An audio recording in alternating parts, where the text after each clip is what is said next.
សហគ្រាសចិញ្ចៀទទួលការវាប្រហារមិនអាចទប់ទល់ជាមួយសម្ពាធបានលោកវណ្ណហាក៏បានធ្វើអត្តឃាតសម្រាប់ខ្លួន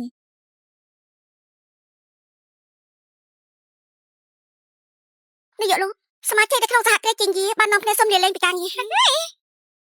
សត្វតែពួកប្រមាថឆ្កែថ្មីក្រុមហ៊ុនគ្មានផលប្រយោជន៍គេធ្វើបាក់នេះដាក់ខ្ញុំនេះចំនួនតាមឆ្នៃកប៉ាល់ក៏ត្រូវពួកកំណត់អក្រក់គ្រប់គ្រងដែរព្រមទេយើងត្រូវទៅសមុទ្រដើម្បីដោះស្រាយរយៈមួយរយៈនេះទទួលសម្ពាធធំណាស់តើត្រូវការសម្រាប់ពី3ថ្ងៃចាំនិយាយគ្នាដែរទេយើងមានសិទ្ធិសម្រាប់ដែរមែនទេថាម៉េចរកឃើញអ្នកនាងទី2ហើយហីគេណែនេះនៅក្រុងហាយឈិនរកនាងឃើញនៅពេលនេះគឺជាព្រមលិខិតហើយឯងឆាប់រៀបចំទេខ្ញុំប្រញាប់ទៅជួបគេចា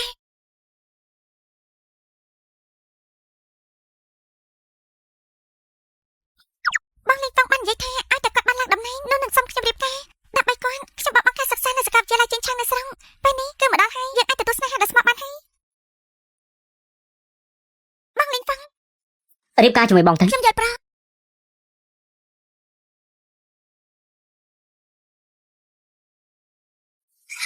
បងលេងតង់នេះពួកបងលេងតង់ឯងមានថាគេស្អីដែរប្តីរបស់ខ្ញុំក៏សមនឹងឯងហើយដែរប្តីរបស់នាងឯងបងលេងតង់នេះមិនមែនជារឿងប៉ាត់ទេតែមិនដែរទេលូអាន់ស៊ីនាងគ្រាន់តែជាអ្នកអនាម័យតូចទាបចំណែកខ្ញុំគឺជាអ្នកគ្រប់គ្រងក្រុមហ៊ុននាងគិតថានាងស័ក្តិសមនឹងខ្ញុំដែរទេប៉ុន្តែពេលមកបងប្រាប់ខ្ញុំថាពួកយើងមកក្រុមហ៊ុននេះនឹងឲ្យខ្ញុំមកថែបងបានចឹងនាងជាមនុស្សស្អាតបង្គាប់ណាស់តែខ្ញុំឲ្យនាងធ្វើក៏នាងធ្វើតាមនាងគឺជាឆ្កែមែនទេនាងសិនលេងតង់ខ្ញុំមានចិត្តស្មោះចំពោះបងបាច់ជំនាញល្បិចដាក់ខ្ញុំតើបងស្អប់អីទេលូអាន់ស៊ីនាងមើលសភាពរបស់ខ្លួនឯងទៅនាងប្រកាសជាដឹងខ្លួនឯងច្បាស់ហើយជាអ្នកជំនួយហើយក៏ជាកូនអភិជនដែរហើយនាងមានឋានៈស្អីទៅមនុស្សធម្មតាគេដឹងពីវិធីជ្រើសរើសច្បាស់ណាស់គ្រាន់តែជាតំណែងអភិជនគឺអាចមករំលងមនោសញ្ចេតនាយើងអរិយាពេល3ឆ្នាំមែនទេមនោសញ្ចេតនាខ្មោចយកស្អីលូអាន់ស៊ីខ្ញុំប្រាប់នាងចុះមនោសញ្ចេតនាជាស្រីអនាម័យមានតម្លៃទេបានខ្ញុំទិញឡានឲ្យបង30ម៉ឺនបងឲ្យមកខ្ញុំវិញមកមនោសញ្ចេតនារបស់ខ្ញុំទុកថាឆ្កែស៊ីទៅចាហ៊ានចែកប្តីយើងផងហីចង់បានលុយមែនទេនេះគឺ10000យកទៅ5រលេខបាត់មុខយើងទៅចាប់ពីថ្ងៃនេះទៅនាងត្រូវយើងមិនដឹងចេញពីការងារនេះហើយ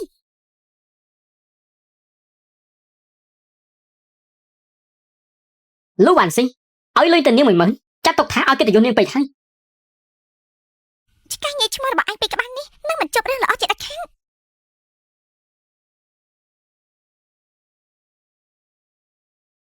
បើសិនជាយើងឲ្យឱកាសមួយទៅឯងត្រូវការដែរទេ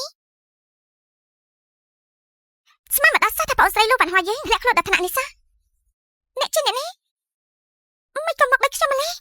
ឯងគឺជាបងស្រីរបស់យើងជាកូនភ្លោះប្រកាសជាមុខមកដូចគ្នាហើយមិនក៏ខ្ញុំមិនដឹងថាខ្លួនមានបងស្រីអ្នកនាងទី2អ្នកនាងគឺជាអ្នកនាងទី2គ្រូសាលូអ្នកនាងលូរកអ្នកនាងអស់2ឆ្នាំហើយទីបំផុតក៏បានរកឃើញនេះតាមមានរឿងអីទេឯងមិនចាំជារឿងធម្មតាទេព្រោះពេលដែលឯងត្រូវគេបីយកទៅនោះតែអាយុ1ឆ្នាំប៉ុណ្ណោះត្រូវគេបីទេបានន័យថាយ៉ាងម៉េចអ្នកនាងទី2អ្នកនាងលូជាថៅកែរបស់ចិញ្ចៀគ្រប់ជាអ្នកមានហ៊ុនធំបំផុតសហគ្រាសចិញ្ចៀឯងក៏មានសិទ្ធិដែរព្រោះឯងជាអ្នកនាងទី2ឯងអាចជំនួសខ្ញុំជាអ្នកកាន់ភាគហ៊ុនធំនៅក្នុងក្រុមហ៊ុននេះមិនបានទេខ្ញុំគ្រាន់តែជាអ្នកអនាម័យខ្ញុំមិនអាចទេយើងបានសឹបឯងហើយឯងគឺជានិស្សិតរបស់សាលាឆាងស៊ីងធីត្រូវបានលោកគ្រូវាយតម្លៃឲ្យជាអ្នកដែលមានស្នាដៃឆ្នើមស្ដាយណាស់ដើម្បីប្រោះថោកទាបម្នាក់ឯងបោះបង់អនាគតវែងឆ្ងាយដកខ្លួនចេញពីការសិក្សាយើងសួរឯងដើម្បីប្រោះថោកទាបម្នាក់ឯងធ្វើជាអ្នកអនាម័យមិនពេញលេញឯងស្ដាយក្រោយទេស្ដាយក្រោយណាស់វាសនារបស់ខ្ញុំមួយជាតិនេះគឺត្រូវមនុស្ស5ម្នាក់នេះបំផ្លាញអស់បានអញ្ចឹងយើងឲ្យឱកាសឯងសងសឹកឯងព្រមដែរទេខ្ញុំព្រមសិនលេងហ្វាំងអរគុណដែលឯងឲ្យខ្ញុំដឹងពីមនោសញ្ចេតនានៅមុខមាត់ក្នុងសង្គមដែលមានតម្លៃមិនដូចគ្នាថ្ងៃនេះឯងប្រមាថមើលងាយយើងនឹងតបវិញជា100ដងសូមនិយាយចាទទួលអ្នកនាងទី2ត្រឡប់ទៅផ្ទះចាស្វាគមន៍អ្នកនាងទី2ត្រឡប់ទៅផ្ទះ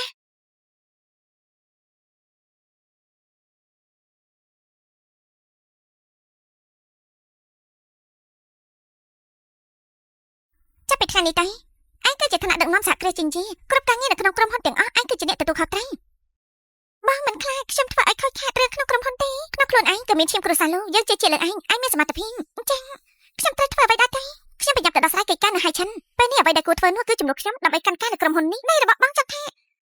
ខ្លាចធ្វើជារបស់នេះឯងនិយាយថាអញ្ចឹងក៏បានឯងអាចប្រើសិននៅក្នុងក្រុមហ៊ុនសហគ្រាសចិញ្ចៀធ្វើនៅអ្វីដែលឯងចង់ធ្វើសងលោកគឺជាជំនួយការចាក្រៅពីខ្ញុំគ្មានអ្នកណាមានសិទ្ធិសម្រេចចិត្តជួយឯងនោះទេបានខ្ញុំយកស្រាប់ជាមួយបងព្រមតែយើងត្រូវឡើងយន្តហោះឥឡូវនេះចាសិននាងហ្វាំងនឹងស៊ីយាយយើងនឹងឲ្យពួកឯងដឹងថាអ្វីទៅហៅថាអ្នកមានលុយពិតប្រាកដអ្នកនាងទី2សូមនិយាយតើខ្ញុំគួរធ្វើយ៉ាងម៉េចទេ ពីគ្រប់គ្រងនៅសហគ្រាសរបស់យើងនៅមានរឿងមួយទៀតអគ្គនាយកលូសង្ឃឹមថាអ្នកនាងជំនួសគាត់ទទួលមង្គលការនេះលេងសាយទេមែនទេលូវ៉ាន់ហ្វុងឈ្មោះទេទោះបីជាយើងមកដូចគ្នាក៏ដោយតែពួកយើងចរិតលក្ខណៈមិនដូចគ្នាសោះឡើយនេះអ្នកនាងទី2ទុកចិត្តចុះអ្នកនាងលូបានគ្រប់គ្រងសហគ្រាសនេះដើមឡើយមិនដែលចេញក្រៅទេក្រៅពីអ្នកដែលគាត់ជឿជាក់គ្មានអ្នកណាដឹងពីប្រវត្តិរបស់គាត់ទេសូម្បីតែគូភាគីម្ខាងទៀតរបស់អ្នកនាងក៏ដោយក៏គាត់មិនដឹងដែរលោកស្រីបាននិយាយឲ្យថាអ្នកនាងត្រូវតែរៀបមង្គលការរំផ្សេងទៀតគឺអ្នកនាងអាចសម្រេចចិត្តបានគ្រាន់តែធ្វើតាមដំណើរសាច់រឿងមែនទេចាស់អ្នកដាក់ខ្ញុំរៀបការជាមួយជាអ្នកនេះអ្នកកាន់កាប់សហគ្រាសគូធ្វើគូធីងឈិនមកមាត់ស្អាតមែនប្រហែលមិនមែនជាមនុស្សប្រាស់ថោកទៀតទេល្បីថានាយកគូនៅលីវមានប្រតិកម្មចំពោះមនុស្សស្រីមនុស្សគេគឺល្អជាងមនុស្សដែលអ្នកនាងស្គាល់ទៅទៀត នេះលេខ100,000អូនក៏ហ៊ានទិញដែរ ប្រកាសហើយខ្ញុំមិនមែនជាមនុស្សស្រីដែលមិនបានការក្ររហាមនោះណា អាយ៉ាឈប់រំលឹកពីអ្នកអនាម័យហ្នឹងទៅស្រឡាញ់ជាមួយនឹងគេគឺសយខ្លាំងណាស់ថ្ងៃក្រោយបងនឹងមើលថែអូនឯងឲ្យបានល្អ គួយស្អប់ណាស់មនុស្សថោកទៀតពីអ្នកនេះចាំចេះដោះស្រាយមង្គលការលោកវ៉ាន់ហើយចាំមកកាត់បញ្ជីជាមួយពួកអញចា កុំរត់ជប់លៀបធ្វ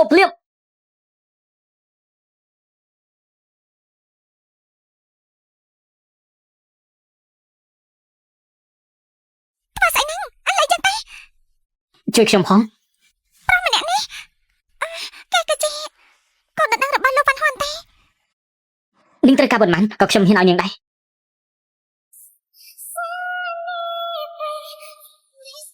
ហើយឯងនៅជាមួយនឹងស្រីម្នាក់នេះខ្ញុំគ្មានអារម្មណ៍អ្វីចុះ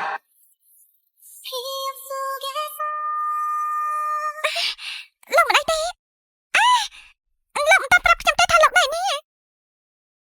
រូបរបស់គេស្អាតជាងរូបថតទៅទេម្នាក់នេះពិតជារៀបការជាមួយលោកវ៉ាន់ហ៊ុនមែននេះហើយមិនអីទេមិនក៏ចែកដល់ម្លេះខ្ញុំយកខំខាន់ទេអរគុណដែលបានជួយខ្ញុំ1លានតើគ្រប់ដែរទេថាម៉េច1លាននេះតិចណាស់មែនទេ20000មកស្អាតបានតែខួរក្បាលមានបញ្ហាបើលោកដាក់ខ្លួនហើយក៏ប្រយ័ត្នចិននាងមិនត្រូវការលុយអញ្ចឹងនាងត្រូវការអីដែរទេស្អីក៏ខ្ញុំមិនត្រូវការដែរនេះយកខែលោកទៅវិញទេ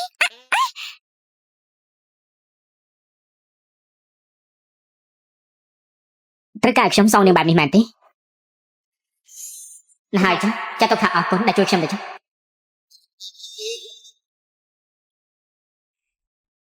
អានេះសំតើមិនមែននេះគឺខ្ញុំរអិលជើងនោះទេខ្ញុំមានលុយខ្ញុំពិតជាអាចឲ្យនាងបានមែនបានលោកយកលុយនោះមកឲ្យខ្ញុំគាត់តែយកលុយនោះទៅមកគូក្បាលរបស់លោកទេខ្ញុំមានពិតមែនណានេះយកគូយកមិញខ្ញុំបានលើថាលោកត្រូវគេវិបកតាមមែនទេខ្ញុំទើបតែត្រឡប់មកពីស្រុកវិញមិនទាន់បានប្រហែលថ្ងៃផងក៏ត្រូវគេវិប្រហាទៅសើមើលថាអ្នកណាធ្វើឲ្យបែកការចានេះមានរឿងអីទៀតដែរទេគឺនៅរឿងលោកម្ចាស់បញ្ជូនឯកសារមកភ្ជាប់ពាក្យលោកម្ចាស់គូថាគាត់បានរូបគូសកលមកហើយដូច្នេះសូមលោកត្រូវតែទទួលពិធីមង្គលការនេះយើងមានប្រតិកម្មចំពោះមនុស្សស្រីលោកម្ចាស់គូមិនមែនមិនដឹងទេនាងទៅផ្ដាច់ពាក្យរឿងមង្គលការនោះតាចានាយកគូខ្ញុំគឺជាក្រុមហ៊ុនជីងយាក្រុមបានហូបអាហារពេលយប់ដែលការដេញថ្លៃរបស់សហគ្រាសគឺមានការវាយប្រហារនៅប្រពៃពិធីមិនតាន់ចាប់ក៏បាត់ខ្លួនទៅអ្នកក៏លោកវ៉ាន់ហូតាមមែនទេលោកវ៉ាន់ហូតែហើយគឺខ្ញុំមើលតែមុខមាត់ធម្មតាសោះប៉ុន្តែចង់មករៀបការជាមួយនឹងតកែខ្ញុំផងយ៉ាងម៉េចគាត់ទិញចិត្តឲ្យនេះមកដាក់ពាក្យមែនទេបើចង់ដាក់ពាក្យនោះមិនមកដល់ខ្លួនឯងទេដូចជាមិនຕົកមកពេកហើយនាយកគូខ្ញុំគឺជាអគ្គនាយកធំនៅសហគ្រាសនេះអ្នកស្មានថាស្រីយ៉ាងម៉េចក៏អាចជួបគាត់បានដែរមែនទេគូស្អីម្នាក់នេះសំបីតែពិធីជប់លៀងខ្លួនឯងសម្រាប់មិនតាន់ចាប់ផងអ្នកប្រកូននោះមានអីអត់ចាស់ទេអ្នកចង់បាននេះថាម៉េចរៀននៅទីផ្សារសំអាងទៅលើនាងចេះអីដែរទេចាអ្នកវិញនោះមនុស្សស្រីដែរឬក៏អញអ្នកដៀខ្ញុំដូចជាដៀខ្លួនឯងអញ្ចឹងនាងណៃចាបើចង់ដកក៏ដកទៅការដែលខ្ញុំមកនេះគឺចង់ធ្វើកិច្ចសហការជាមួយនឹងពួកនាងបើតាមមែនទេមិនចាំបាច់ល្អជាងនេះនាងមានអំណួតក្រាន់បានអស់សហគ្រាសជាងមកសហការជាមួយនឹងយើងនាងអាងស្អីទៅសំអាងលើយើងជាប្រធានសហគ្រាសគឺជានាងមែនទេនេះជាគូដណ្ដឹងរបស់ខ្ញុំមែនទេលោកគឺគូទិញចិត្តមែនទេយេមង្គលការមួយនេះយើងត្រូវតែការឆាប់យកឯកសារមកចំពោះមង្គលការមួយនេះខ្ញុំលែងផ្ដាច់ពាក្យហើយនេះអ្នកទាំងពីរស្គាល់គ្នាតាមមែនទេអំបញ្ញមិញអ្នកនាងលូនិយាយថាអាចជួយពីហ៊ុនជានិយាយបានមែនទេមិនខុសទេលោកនាយកគូលោកកំចាញ់បោកនាងអសោះនាងនិយាយបែបនេះលោកក៏ជឿដែរមិនខ្លាចចាញ់បោកនាងទេអញ្ចឹងនាងនិយាយមកយកបានយ៉ាងម៉េចថាម៉េចភាគហ៊ុនទាំងអស់រំសាយហីចំណោមភាគហ៊ុនទាំងអស់មានការវាប្រហារលោកគូខ្ញុំស្ដាប់ឮអស់ហើយប្រកាសម្ចាស់ភាគហ៊ុនទាំងអស់ចូលរួមប្រជុំភ្លាមចាអ្នកនាងលោកខ្ញុំមានការប្រយ័ត្នរឿងមង្គលការចាំថ្ងៃក្រោយចាំនិយាយគ្នាចាំមកភ្លេងអ្នកនាងលោកមានការអីមែនទេខ្ញុំអាចក្រុមហ៊ុនរបស់ខ្ញុំមកជួយលោកក្នុងគ្រាអាសន្នពេលនេះបានសម្ដីអួតខ្លាំងណាស់ សហគ្រាសជាងយាគឺធំខ្លាំងណាស់ណាគេមិនបានមកស្ដាប់សម្ដីនាងនោះទេខ្ញុំនិយាយអត់ឬអានចាំមើល5នាទីទៀតនឹងបានហើយនេះលោកម្ចាស់គូប្រយ័ត្នទៅប្រជុំតែមិននៅតែបន្តទៀតនោះអាចនឹងធ្វើឲ្យខូចការធំខានតិច អ្នកនាងគូនិយាយថា5នាទីយើងត្រូវចាំ5នាទីហើយ លោកនាយកគូឆាប់តែ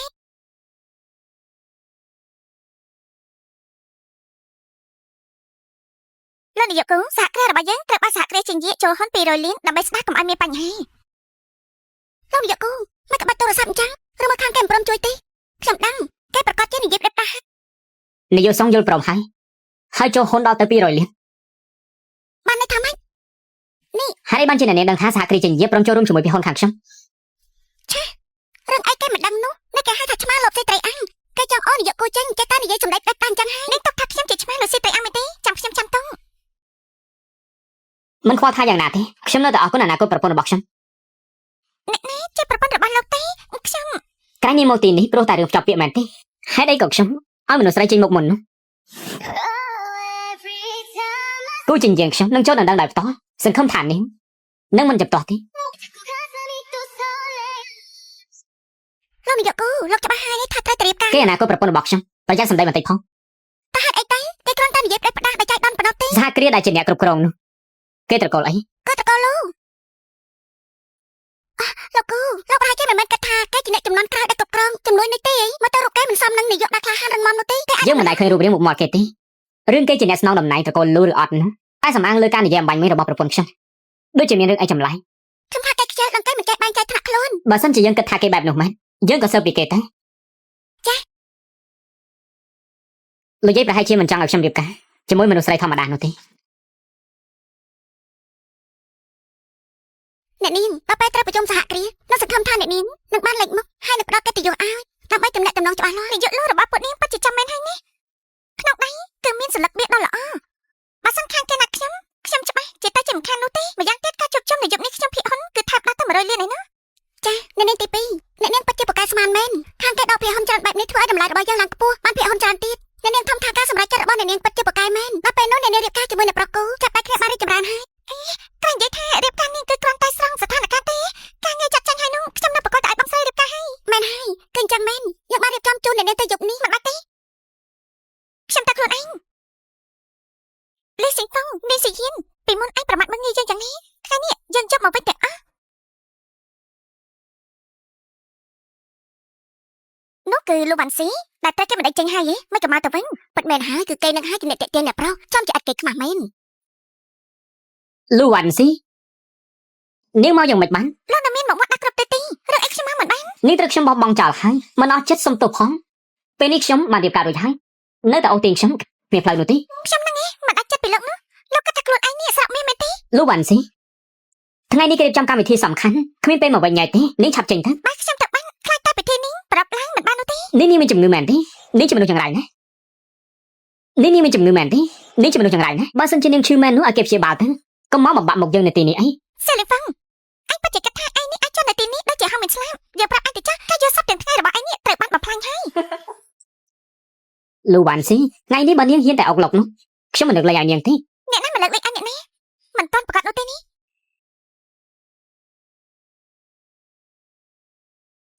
អាឡូអូនសម្លាញ់ បងសម្លាញ់គេចាប់តាមហើយណាបងណៃណា បងនៅខាងក្រៅបងចិត្តទៅហើយយើងខ្ញុំបញ្ចេញកំណត់ជាមួយនាងណានាងឆាប់ចេញទៅចេញឲ្យឆ្ងាយពីសហគ្រាសនេះយើងទៅហើយ អត់បានទេលោកស្រីលូលោកស្រីស៊ូខ្ញុំសូមណែនាំឲ្យស្គាល់នេះគឺជាប្តីរបស់ខ្ញុំសិននីងហ្វឹង អ្នកស្រីទី3រីរីបានស្គាល់ លោកសិនមានប្រាជ្ញាឆ្លៀវវៃស័ក្តិសមជាគូស្នេហ៍ដែលល្អឥតខ្ចោះពិតមែនសហគ្រាសនេះអាចចូលមកចិត្តសហគ្រាសជាងយាអនាគតទៅគឺវែងឆ្ងាយណាស់លោកស្រីសរសើរពេកហើយសហគ្រាសនេះយើងនេះនៅត្រូវពឹងផ្អែកលោកស្រីទាំងពីរហើយអញ្ចឹងពឹងលោកទាំងពីរជួយនិយាយពីលោកប្តីខ្ញុំពីរបីម៉ាត់ផងទុកចិត្តចាស់ខ្ញុំរំលឹកពីគ្រូសានេះការជួបជុំយប់នេះច្បាស់ជាបានជោគជ័យមិនខានទេអរគុណអរគុណ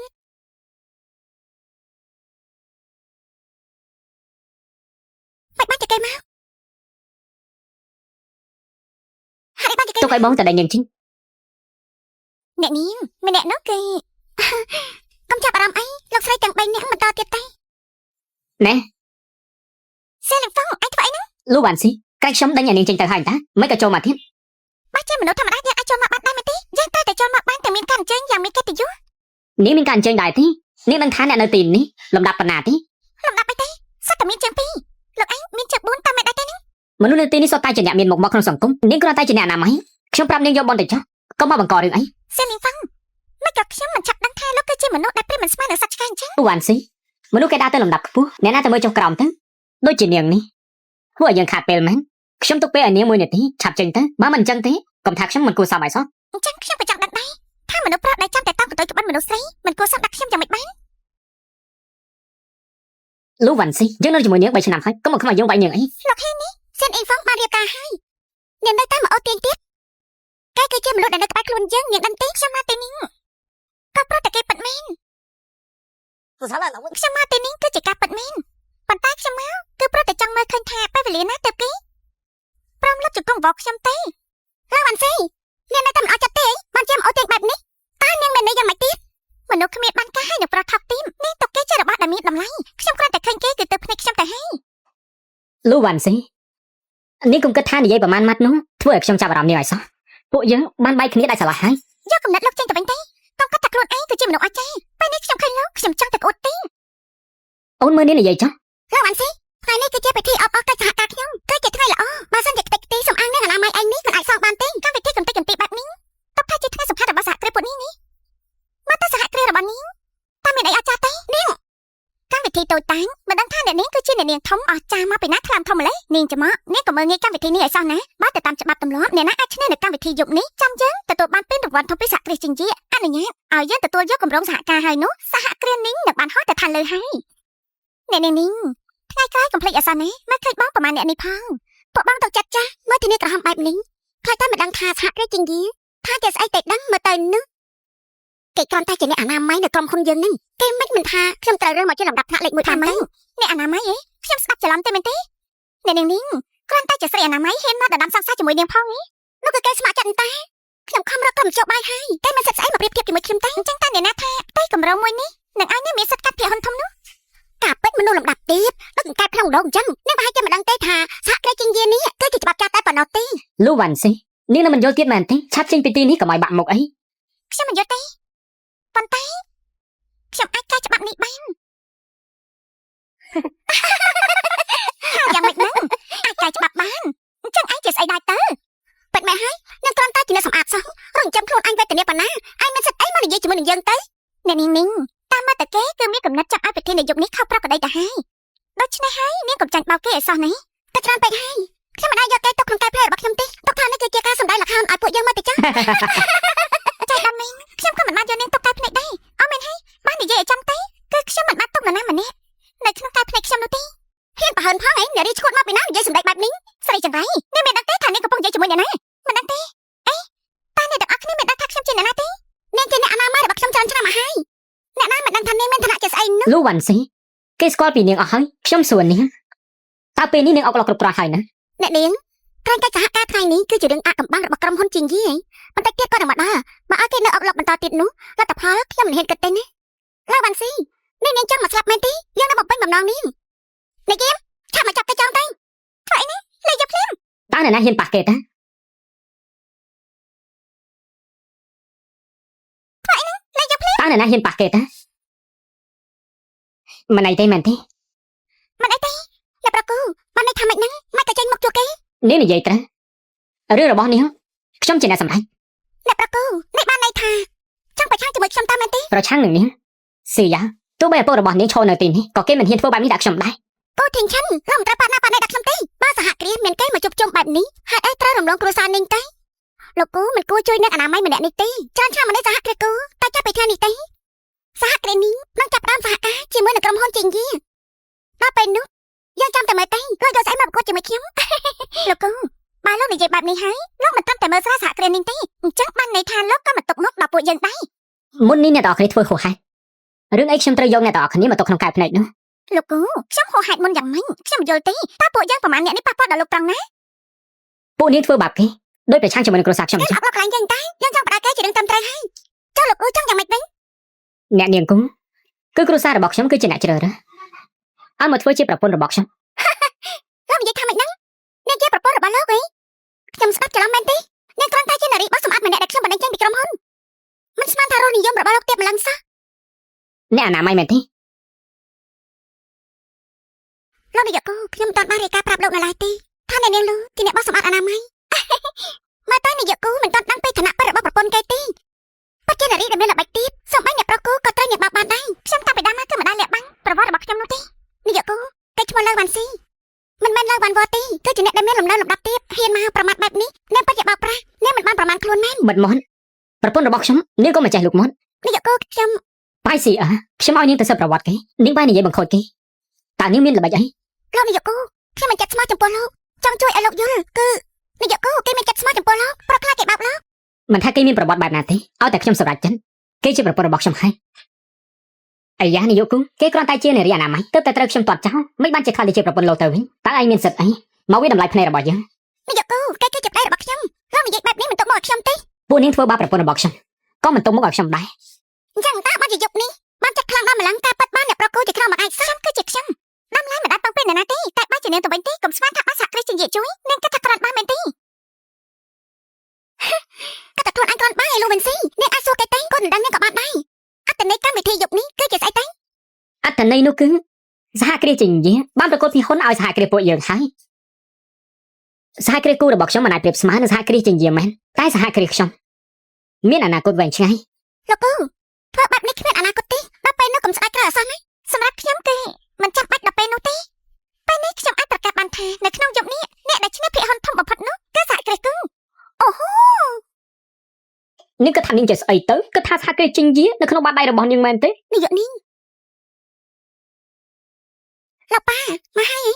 គូទីងឈីងនៅកន្លែងយើងឯហ៊ានក្រអឺក្រតោមផងចង់បំផ្លាញកម្មវិធីមែនទេនាយកនេះខ្ញុំគ្មានចេតនាទេតែខ្ញុំត្រូវការពារអនាគតប្រពន្ធរបស់ខ្ញុំអនាគតប្រពន្ធនាយកគូមកខ្ញុំទីមិនខុសទេគេគឺជាអ្នកអនាម័យដែលក្រុមហ៊ុនរបស់ខ្ញុំបានបណ្ដេញចេញមនុស្សឋានៈទាបបែបនេះលោកនាយកលោកនៅតែលើកដំកើងថាជាប្រពន្ធរបស់លោកទៀតនាយកនេះខ្ញុំចាត់ទុកថាលោកជាព្រឹទ្ធាចារ្យតែបើលោកនៅតែមើលងាយអនាគតប្រពន្ធរបស់ខ្ញុំទៀតក៏មិនទោសថាខ្ញុំមិនទុកមកឲ្យអសោះនិយាយមិនសមគួរគូទីងឈិនឯងថ្ងៃនេះចង់ជន់ក្បាលយើងមែនទេ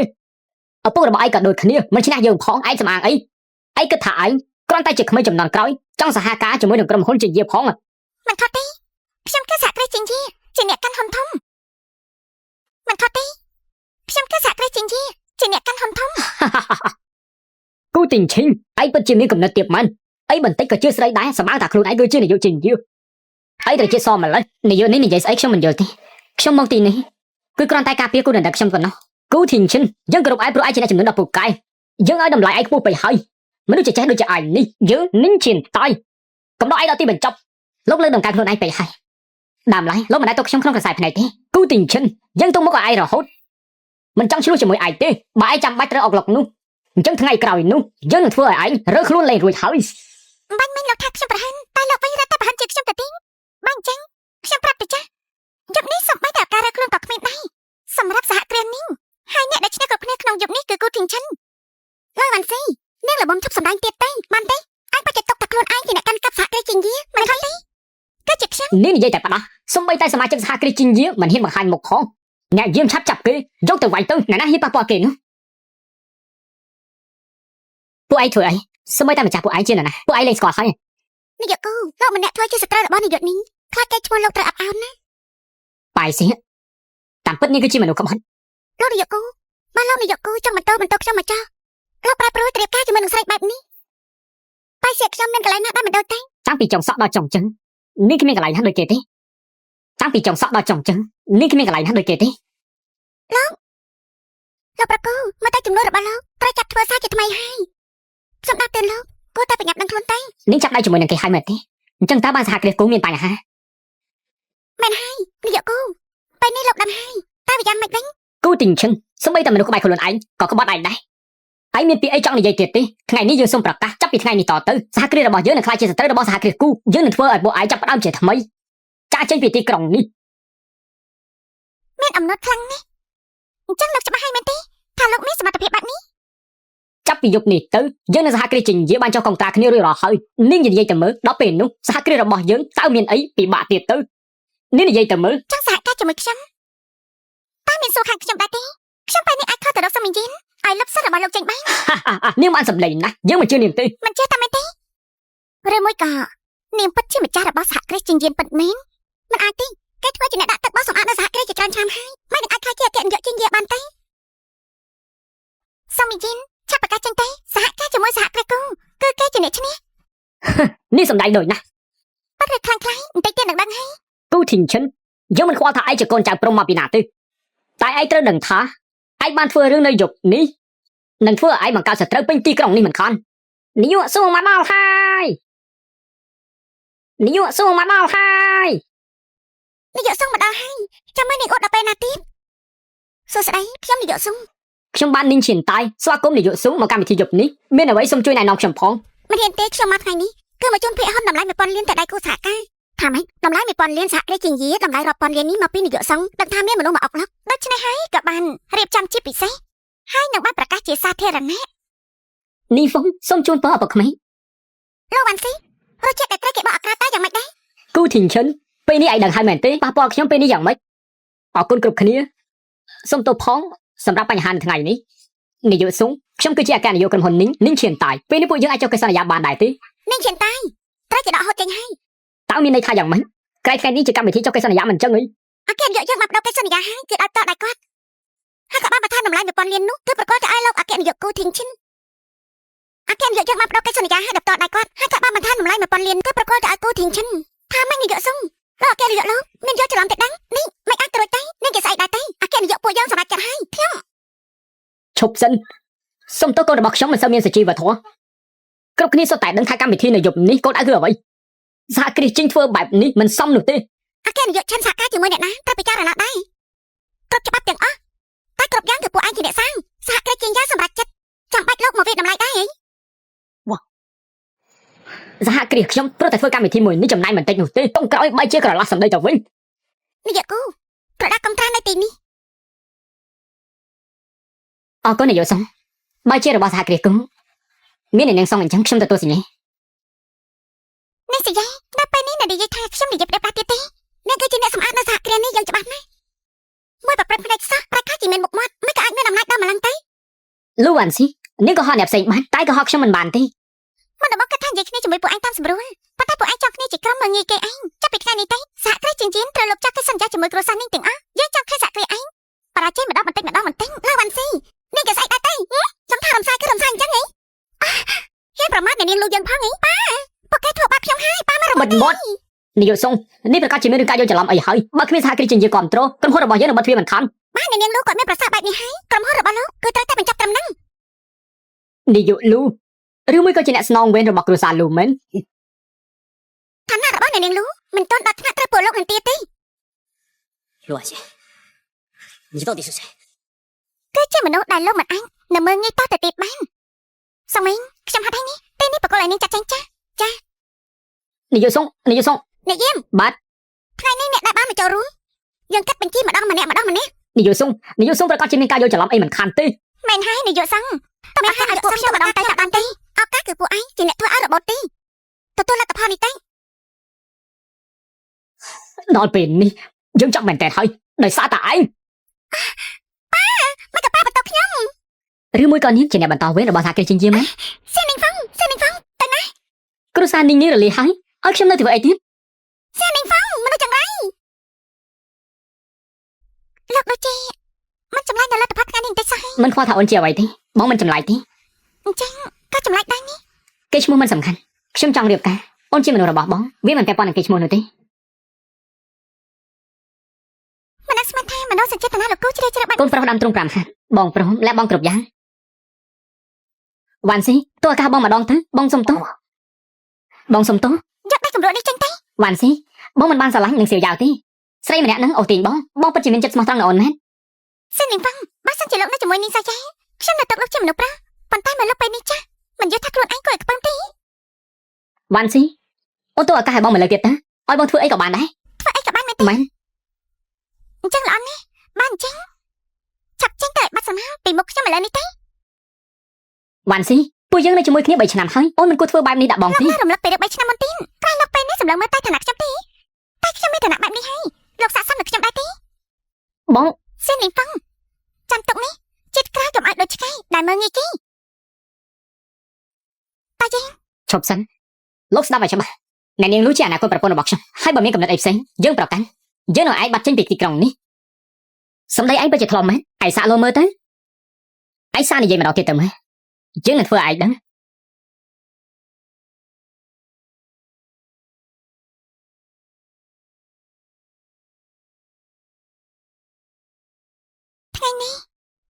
ខ្លាំងណាស់ អូនចាត់ការមនុស្សថោកទាបនោះបានល្អមែនបងអរគុណអូនហើយ នេះគឺអ្វីដែលលោកទទួលបានសហគ្រាសនេះដើមឡើយគឺគ្មានសិទ្ធិមកដណ្ដើមទេខ្ញុំយល់ថាមានទុនចំនួននេះហើយសហគ្រាសគួរតែអាចដោះស្រាយបញ្ហាពេលមានអាសន្ន គុណរបស់អូនតើបងគួរតបស្នងយ៉ាងម៉េច ខ្ញុំជឿជាក់លើសមត្ថភាពរបស់លោកប្រកាសជាអាចធ្វើចំណេញបានទ្វេដងមែនទេ មែនហើយបងមិនឲ្យអូនអស់សង្ឃឹមទេបានហើយឈប់និយាយរឿងការងារទៅនិយាយរឿងពួកយើងវិញម្ដង រឿងពួកយើង បងនិយាយហើយត្រកូលគូបងនឹងចូលសួរអូនដំណើរការរឿងមង្គលការមើលទៅយើងគួរតែរើថ្ងៃហើយមិនដឹងថាអូនយល់ព្រមទៅចោះតាស្បើជាមួយបងដែរទេ លោកចង់ថាថ្ងៃនេះមែនទេ អូនថាយ៉ាងម៉េចអូនចង់ក្រឡាស់សម្ដីមែនទេ គឺខ្ញុំគិតថាចាំថ្ងៃក្រោយទៅគេមិនតាធ្វើការទេ ឲ្យតែអូនយល់ព្រមបងចាំបានគ្រប់ពេលវេលា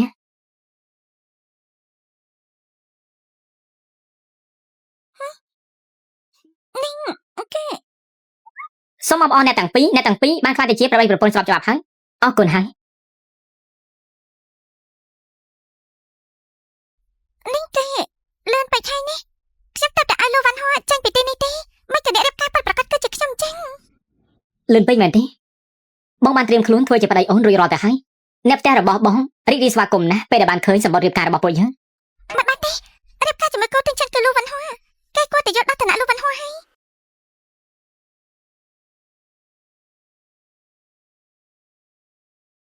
កុំអីនេះគូទាំងចិនអ្នកដែលត្រូវរៀបការជាមួយលោកកាប់ប៉ាត់មិនមែនខ្ញុំទេ នាយកគូកងត្រាមួយនេះសុំទោសផងនាយកគូ លោកនៅធ្វើការចាស់ខ្ញុំទៅសិនហើយ ឈប់សិន មានការអីទៀតមែនទេ ថ្ងៃស្អែកអូនទំនេរទេគឺបងចង់នាំអូនទៅជួបចាស់ទុំរបស់បង លឿនពេកតែដឹងណា លឿនអីទៅពួកយើងជាប្តីប្រពន្ធស្របច្បាប់ហើយបងគិតថាអូនកំរារអីថ្ងៃស្អែកគឺជាថ្ងៃខួបកំណើតរបស់លោកតាបងមិនជួបគ្នាហើយក៏មិនបែកគ្នាដែរ មិនក៏មានអារម្មណ៍ថាដូចគេចាប់ចម្រិតអញ្ចឹង នាយកគូលោកធ្វើបែបនេះហួសហេតុពេកទេដឹងគូទាំងឈិនខ្ញុំធ្វើអីតែគិតគ្រប់ជ្រុងជ្រោយគ្រាន់តែគាត់មិនមែនជាអ្នកចំណងក្រៅគ្រួសារជាញាតិទេគាត់គ្រាន់តែជាអ្នកអនាម័យប៉ុណ្ណោះគេមិនមែនជាមនុស្សបោកប្រាស់ទេទោះគេមិនមែនជាអ្នកស្នងត្រកូលសហគ្រាសជាញាតិក៏ដោយតែការចូលសួររបស់ចាស់ទុំនៅតែបន្តខ្លាចតែលោកម្ចាស់គាត់មិនយល់ព្រមនេះមិនមែនជារឿងដែលឯងត្រូវព្រួយបារម្ភទេបានអ្នកប្រុសគូខ្ញុំនិយាយច្រើនពេកហើយតើស៊ើបដឹងថាអ្នកណាធ្វើបាបខ្ញុំហើយឬណាកំពុងតែស៊ើបមើលប្រហែលជាបាយសៀកហើយបាយសៀកនាងប្រហែលជាមិនហ៊ានខ្លានធំចាក់ការខ្ញុំនោះទេបាទខ្ញុំនឹងស៊ើបមើលបន្ត អ្នកដែលត្រូវរៀបការជាមួយលោកការប៉ាត់មិនមែនខ្ញុំទេ តើនាងជាអ្នកណា នេះទី2តាំងពីអ្នកចាប់កងត្រាជាមួយក្រុមហ៊ុនគូមកក្នុងរយៈពេល10ខែសោះតួលេខពាក់ហូនរបស់គ្រួសារក៏ឡើងខ្ពស់ភ្លាមហើយបើតាមមើលទៅការរីកចម្រើនគ្រួសារគូគ្មានព្រំដែនទេនោះក៏ដោយសារតែការប្រឹងប្រែងលោកគូដែរមិនមែនទេមកពីអ្នកនាងលុះឆ្លៀវវៃអ្នកនាងមានប្រាជ្ញាហើយនឹងទេពកោសល្យរបស់អ្នកនាងលោកស្រីធំក៏សរសើរខ្លាំងណាស់អញ្ចឹងពេលណាគាត់មកវិញនៅមួយរយៈពេលទៀតយ៉ាងម៉េចហ្នឹងអ្នកនាងទី2ខ្ញុំបានជួយតាស្វាជាមួយគូទាំងចិនហើយល្ងាចនេះខ្ញុំត្រូវទៅពិធីខួបកំណើតការងារទៀតបើគេនៅមិនទាន់មកទៀតនោះខ្ញុំខ្លាចតែចូលក្នុងបន្ទប់ផ្សំដំណេកជាមួយគូទាំងចិនទេជូនពរអ្នកនាងទី2បានមើលតាមលោកម្ចាស់គូគាត់ថាអ្នកនាងទី2ជាមនុស្សមានសមត្ថភាពហើយឆ្លៀវវៃឬមួយនេះជាទេពកោសល្យបែបមាននិស្ស័យទេ អញប្រយ័ត្នតែប្រាប់លោកវ៉ាន់ហោទេឲ្យប្រយ័ត្នមកវិញខ្ញុំគ្រាន់តែសន្យាជាមួយគេថាចាត់ចែងឬគូធីងចិនរឿងប្តីប្រពន្ធអីនោះគឺទុកឲ្យគេចាត់ចែងដោយខ្លួនឯងទៅនេះប៉ិតមែនហើយនៅទី2នៅមានរឿងមួយទៀតខ្ញុំបានសឹកដឹងហើយនាងឈិនតាយតាមសម្រាប់គូធីងចិនតាមពិតគេរបបកាពីលើកមុនគឺនាងឈិនតាយជាអ្នកធ្វើអ្នកនេះនិយាយថាម៉េចអត់មានអីទេរៀបចំកដោខ្ញុំមួយទេដាក់ក្នុងនេះមកគិតនាយកលូយកទៅជូនលោកម្ចាស់គូចារបស់តាមសម័យទូទាំងក្រុងនេះគឺមកពីទីផ្សារហើយអ្នកនាងទី2គឺគាត់ថាតរៈតាក់លោកម្ចាស់គូមិនសមនេះក៏ឃើញដែរ ពេលនេះគេបានចូលទៅក្នុងទីផ្សារធំបាត់ទៅហើយយើងនឹងឲ្យពួកគេដឹងនៅពីក្រោយក្នុងសហគ្រាសគូគឺមានសហគ្រាសជាងយើងនៅពីក្រោយបែបនេះទៅគេមិនហ៊ានអុកឡុងអើប៉ិនមែនហើយអ្នកនាងលីងវួយលក់លីងវួយនោះមកសុំជួបត្រូវតែជួបមុខអ្នកនាងអ្នកនាងលក់ចំនួនខាងសមុទ្រនឹងមែនទេចាហើយខ្ញុំគ្រាន់តែសន្យាជាមួយនៅលោកវ៉ាន់ហួរតែរឿងក្នុងស្រុកនោះទេចំណែករឿងក្រៅស្រុកចំនួនតខ្លួននោះគឺជារបស់គេទេអូនចេះទេនេះទៅប្រាប់គេសិនទេពេលនេះគឺនៅឯក្រៅស្រុកមានការអីចាំគេមកនិយាយគ្នានេះចា លោកវ៉ាន់ហួររឿងអីបន្តទៀតនោះគឺខ្ញុំមិនអាចគ្រប់គ្រងបានទៀតទេនេះនាយកសុំចានាយកព្រមជួបខ្ញុំទេសុំតើអ្នកនាងលោកនាយកលោកក៏នៅក្រៅប្រទេសមានការអីចាំក៏ត្រឡប់មកវិញចាំនិយាយគ្នា គាត់នៅស្រុកគេហីអូចាំគាត់មកវិញចាំយើងនិយាយគ្នាហីចា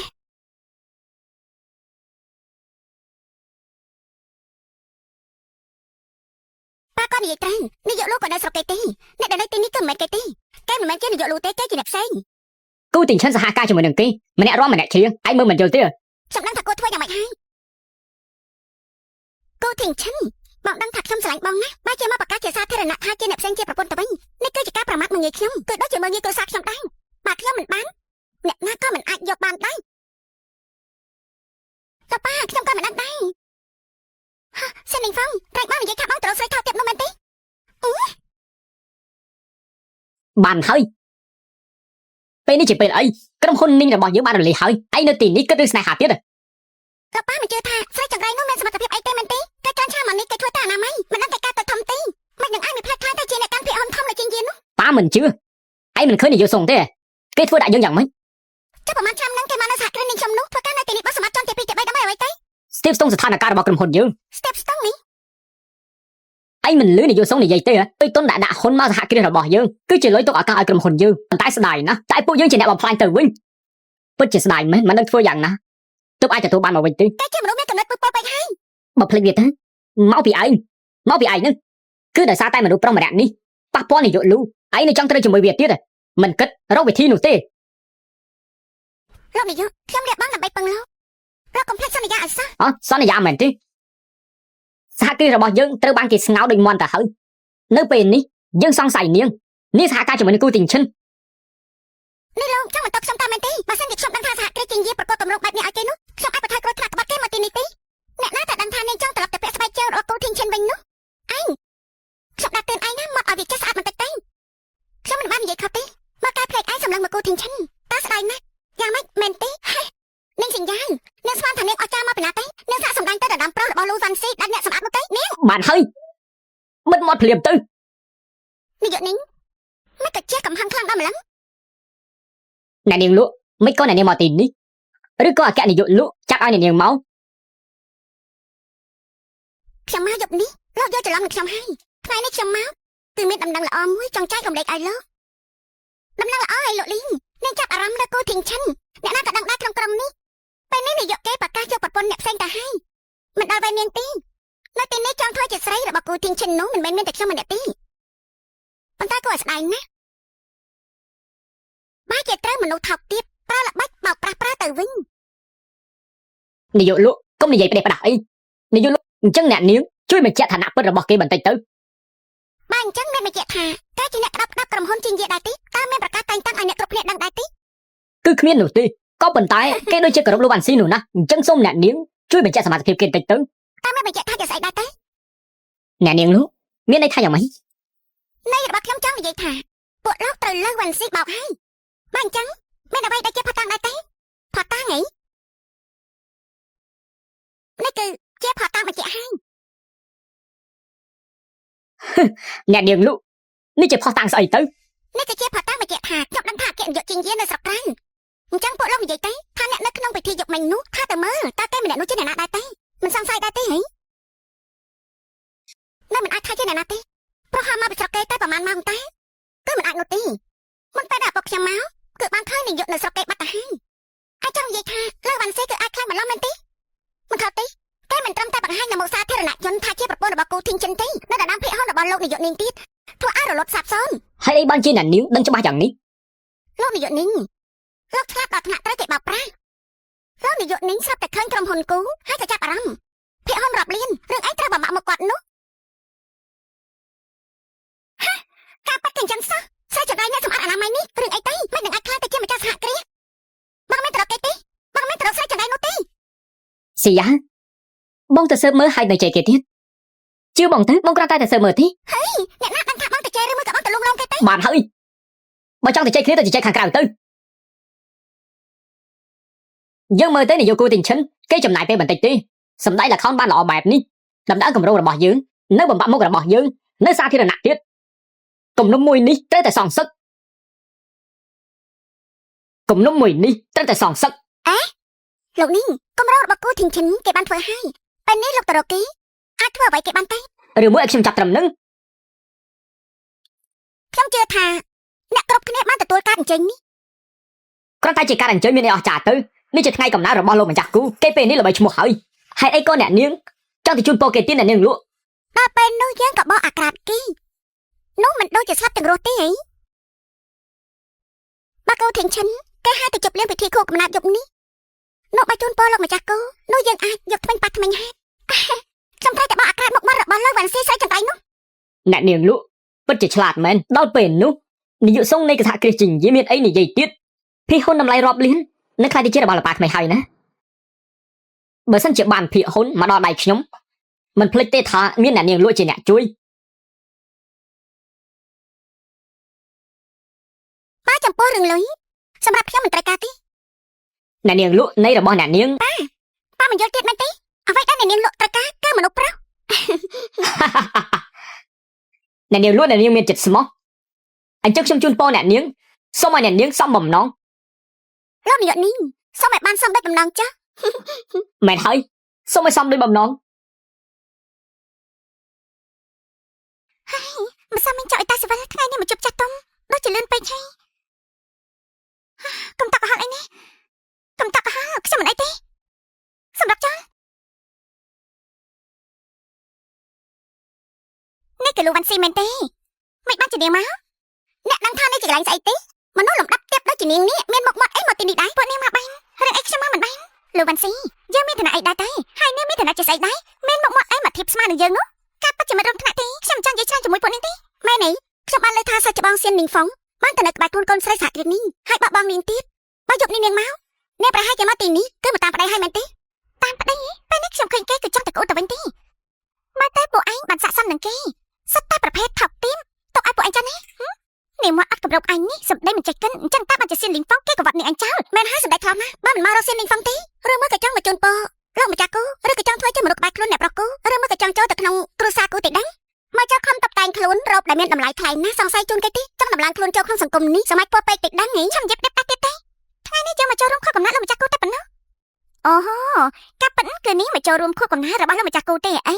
ខ្ញុំបានលើមកថាលោកនាយកគូធីងឈិននៅក្រុមហ៊ុនគូក៏មកទីនេះដែរណាយើងមកទៅឯនេះមកក៏ព្រោះតែគេឲ្យមកទេសំអាងទៅលើគេគ្រាន់តែជាអ្នកអនាម័យម្នាក់អ្នកប្រុសគូគាត់មិនដាល់ភ្លេចមើលទេឯងនិយាយទៅហើយខ្ញុំមកក៏ព្រោះតែគេព្រោះថាគូធីងឈិនគឺជាប្តីរបស់ខ្ញុំ ពួកឯងស្ដាប់លើទេគូធីងឈិនគេដូចជាហងមិននឹងអាចស៊ីសត្វដង្កូវដូចជាឯងនេះទេភេលោកវ៉ាន់ស៊ីខ្ញុំថាឯងត្រូវសៀននីងហ្វុងបោះបង់ចោលខួរក្បាលវិញខ្លាំងហើយស្អីទៅហ៊ាននិយាយតែល្មមបានហើយចាំបាច់ប្រាក់ដៃធ្វើអីទេអាយ៉ាចិត្តក្តៅម្ល៉េះឯងហ៊ានថាគូធីងឈិនជាប្តីរបស់ឯងផងហីការប៉ិនតែជាការប៉ិនអ្នកណាទៅមកឲ្យឯងហើយយ៉ាសំតោធ្វើឲ្យប្រាក់ឯងនាងទៅហើយចាំមើលគូធីងឈិនពេលដែលឃើញហើយនោះគេច្បាស់ជាជឿចិត្តខាននោះទេណានាងសំតោផងប្រខ្ញុំមានចេតនាពួកឯងធ្វើបាបយើងពេកហើយបើមិនធ្វើបាបឯងទៅធ្វើបាបអ្នកណាទៅលោកវ៉ាន់ស៊ីថ្ងៃនេះអ្នកដែលមកជួបជុំគឺសិតតែលំដាប់អភិជនយើងចង់ដឹងណាចាំមើលតែឯងនេះខ្លាំធំប៉ុណ្ណាទៅប៉ិតមែនហើយទុកឲ្យគេអុកឡុកដល់ណាទៀតលេងស្រីអត់គេខ្លាំងចេញទៅអ្នកដែលគួរចេញគួរតែពួកឯងវិញទេទៅត្រីអ្នកណាគេហ៊ានមកអុកឡុកទីនេះ នោះប្តីឯងមកហើយចាំមើលតែឯងហ៊ានហើយទេអ្នកប្រគូមកហើយក៏ស្រីឈួតម្នាក់នេះនិយាយប្រាប់ដេបដាស់មិនត្រឹមតែប៉ុណ្ណឹងទេលោកនាយកគេនៅហាមកថាគេជាប្រពន្ធលោកទៀតណាលោកនាយកគូ ប្រហែលណាហ៊ានមើលងាយអ្នកស្រីគូចោលស្លាប់មែនទេថាម៉េចលោកនាយកគូខ្ញុំមានស្ដាប់ច្រឡំទេដឹងគេធ្វើជាលោកស្រីរបស់លោកមែនទេមិនខុសទេនេះជាប្រពន្ធរបស់ខ្ញុំ អ្នកប្រគូច្រឡំទេដឹងណានាងគ្រាន់តែជាអ្នកអនាម័យសម្អាតបន្ទប់តាំងតែសៀនលីងហ្វុងបោះចោលគ្រាន់តែជាកំតិចមនុស្ស ប្រពន្ធរបស់ខ្ញុំមិនទាន់ដល់ថ្នាក់នាងមកពិចារណាទេអូនមិនអីទេមែនទេមិនអីទេតែចាឲ្យប្រឡោះហើយឲ្យទៅជប់ចាស់ទុំចាំមិនទេ លូជីរៀបចំឈុតថ្មីឲ្យអ្នកស្រីទៅបានអ្នកប្រុសពួកនាងនៅមិនទាន់សុំទោសប្រពន្ធខ្ញុំទៀតមែនទេ សំផងដាក់ខ្ញុំមានប្រាប់អត់ស្រីអ្នកនាងជាអ្នកធំមិនបានខ្ញុំទេចាប់បាត់ខ្ញុំមិនលើកលែងវិញនោះលោកវ៉ាន់ស៊ីយកដល់យើងថប់ជាសាររួមថ្នាក់លើកលែងឲ្យពួកយើងទៅពួកយើងដឹងកំហុសហើយយើងដឹងខុសហើយមែនហើយយើងដឹងខុសហើយណាចាទៅចាំខ្ញុំសងរកមួយនេះគឺអ៊ីឡាំងជាអ្នកចេញមកឯងតម្លៃ10000អាចសងបាត់ដែរទេថាម៉េចថ្លៃម្ល៉េះអញ្ចឹងតែឯងក៏ចង់យ៉ាងម៉េចអ្នកប្រកបខ្ញុំថ្ងៃនេះមិនសប្បាយចិត្តបើធ្វើរឿងអីលើនោះប្រហែលជាមិនប៉ះពាល់ដល់ខួរកំណត់លោកម្ចាស់គូទេអូនសម្លាញ់អូនចង់ធ្វើអីតាមចិត្តអូនចាស់អាយ៉ាលោកវ៉ាន់ស៊ីនេះឯងធ្វើស្អីហ្នឹងចាំចាស់ធ្វើអីឯងនោះទេគឺមកពីឯងមើលងាយគេមុនតែលោកវ៉ាន់ស៊ីយើងបដោះជាមួយ សន្តិសុខឆាប់អូពីអ្នកនេះចេញទៅ បានស្អីទៅឯងធ្វើបាបយើង អូនសម្លាញ់ឲ្យអូនទទួលគំនាបទៅហើយបងសុំទោសផង មិនអីទេប៉ុន្តែពេលនេះខ្ញុំសប្បាយចិត្តហើយ សូមជូនពរលោកម្ចាស់គូឲ្យអាយុ100ឆ្នាំអរគុណអ្នកទាំងអស់គ្នាដែលបានមកថ្ងៃខួបកំណើតរបស់ខ្ញុំគ្រួសារគូរបស់យើងពិតជាអរគុណអ្នកទាំងអស់គ្នាណាស់ លោកតារីថ្ងៃកំណើតនេះជាកាដូដែលខ្ញុំរៀបចំជូនលោកតាល្អបងប្រុសអ្នកណាគេហ្នឹង នេះជាប្រពន្ធរបស់ខ្ញុំលូវ៉ាន់ស៊ីវ៉ាន់ស៊ីមិនមែនវ៉ាន់ហោទេអីល្អថាម៉េចហ្នឹងធីងឈិនយើងមិនស្ដាប់ច្រឡំទេស្រីម្នាក់នេះជាប្រពន្ធរបស់ឯងហី មែនហើយកាលពីម្សិលមិញពួកយើងចោះតាសិវិលរួចហើយ ធីងឈិនរឿងធំបែបនេះយើងជាម្ដាយរបស់ឯងហេតុអីបានជាយើងមិនដឹងអញ្ចឹង ម៉ាក់មង្គលការមួយនេះគឺលោកតាជាអ្នកចាត់ចែងរៀបចំពិតមែនហើយ លោកតាមានច្រឡំទៀតដឹងគ្រួសារយើងមានតំណែងអីមិនក៏ចិត្តតែឲ្យស្រីធម្មតាចូលមកបានអញ្ចឹងពិតមែនហើយលោកម្ចាស់មិនអាចបណ្ដោយឲ្យធីងឈិនចេះតែរៀបការនោះបានទេនេះអាចធ្វើឲ្យគ្រប់គ្នាសើចច្បោះឲ្យគ្រួសារយើងបានណាលោកម្ចាស់ ម៉ាក់យកថងនិយាយប្រយ័ត្នសម្ដីផង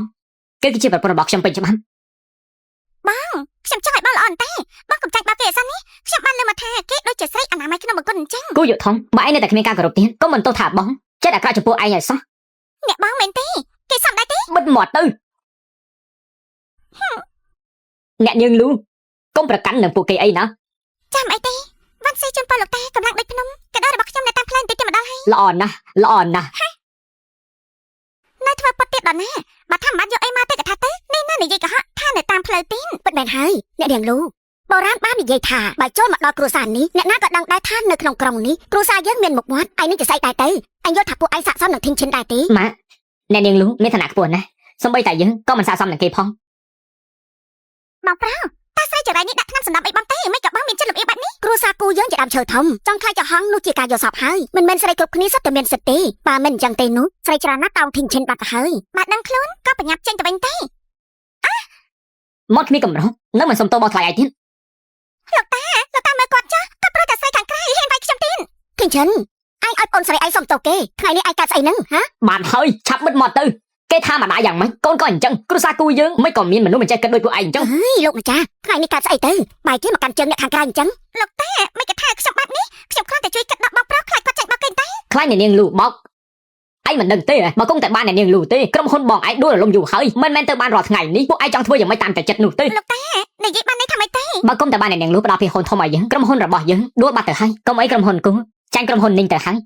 ក្រុមហ៊ុនគូយើងបានទុនពីក្រុមហ៊ុនជីងយាតើវាពាក់ព័ន្ធស្អីនឹងនាងដែរទៅហ៎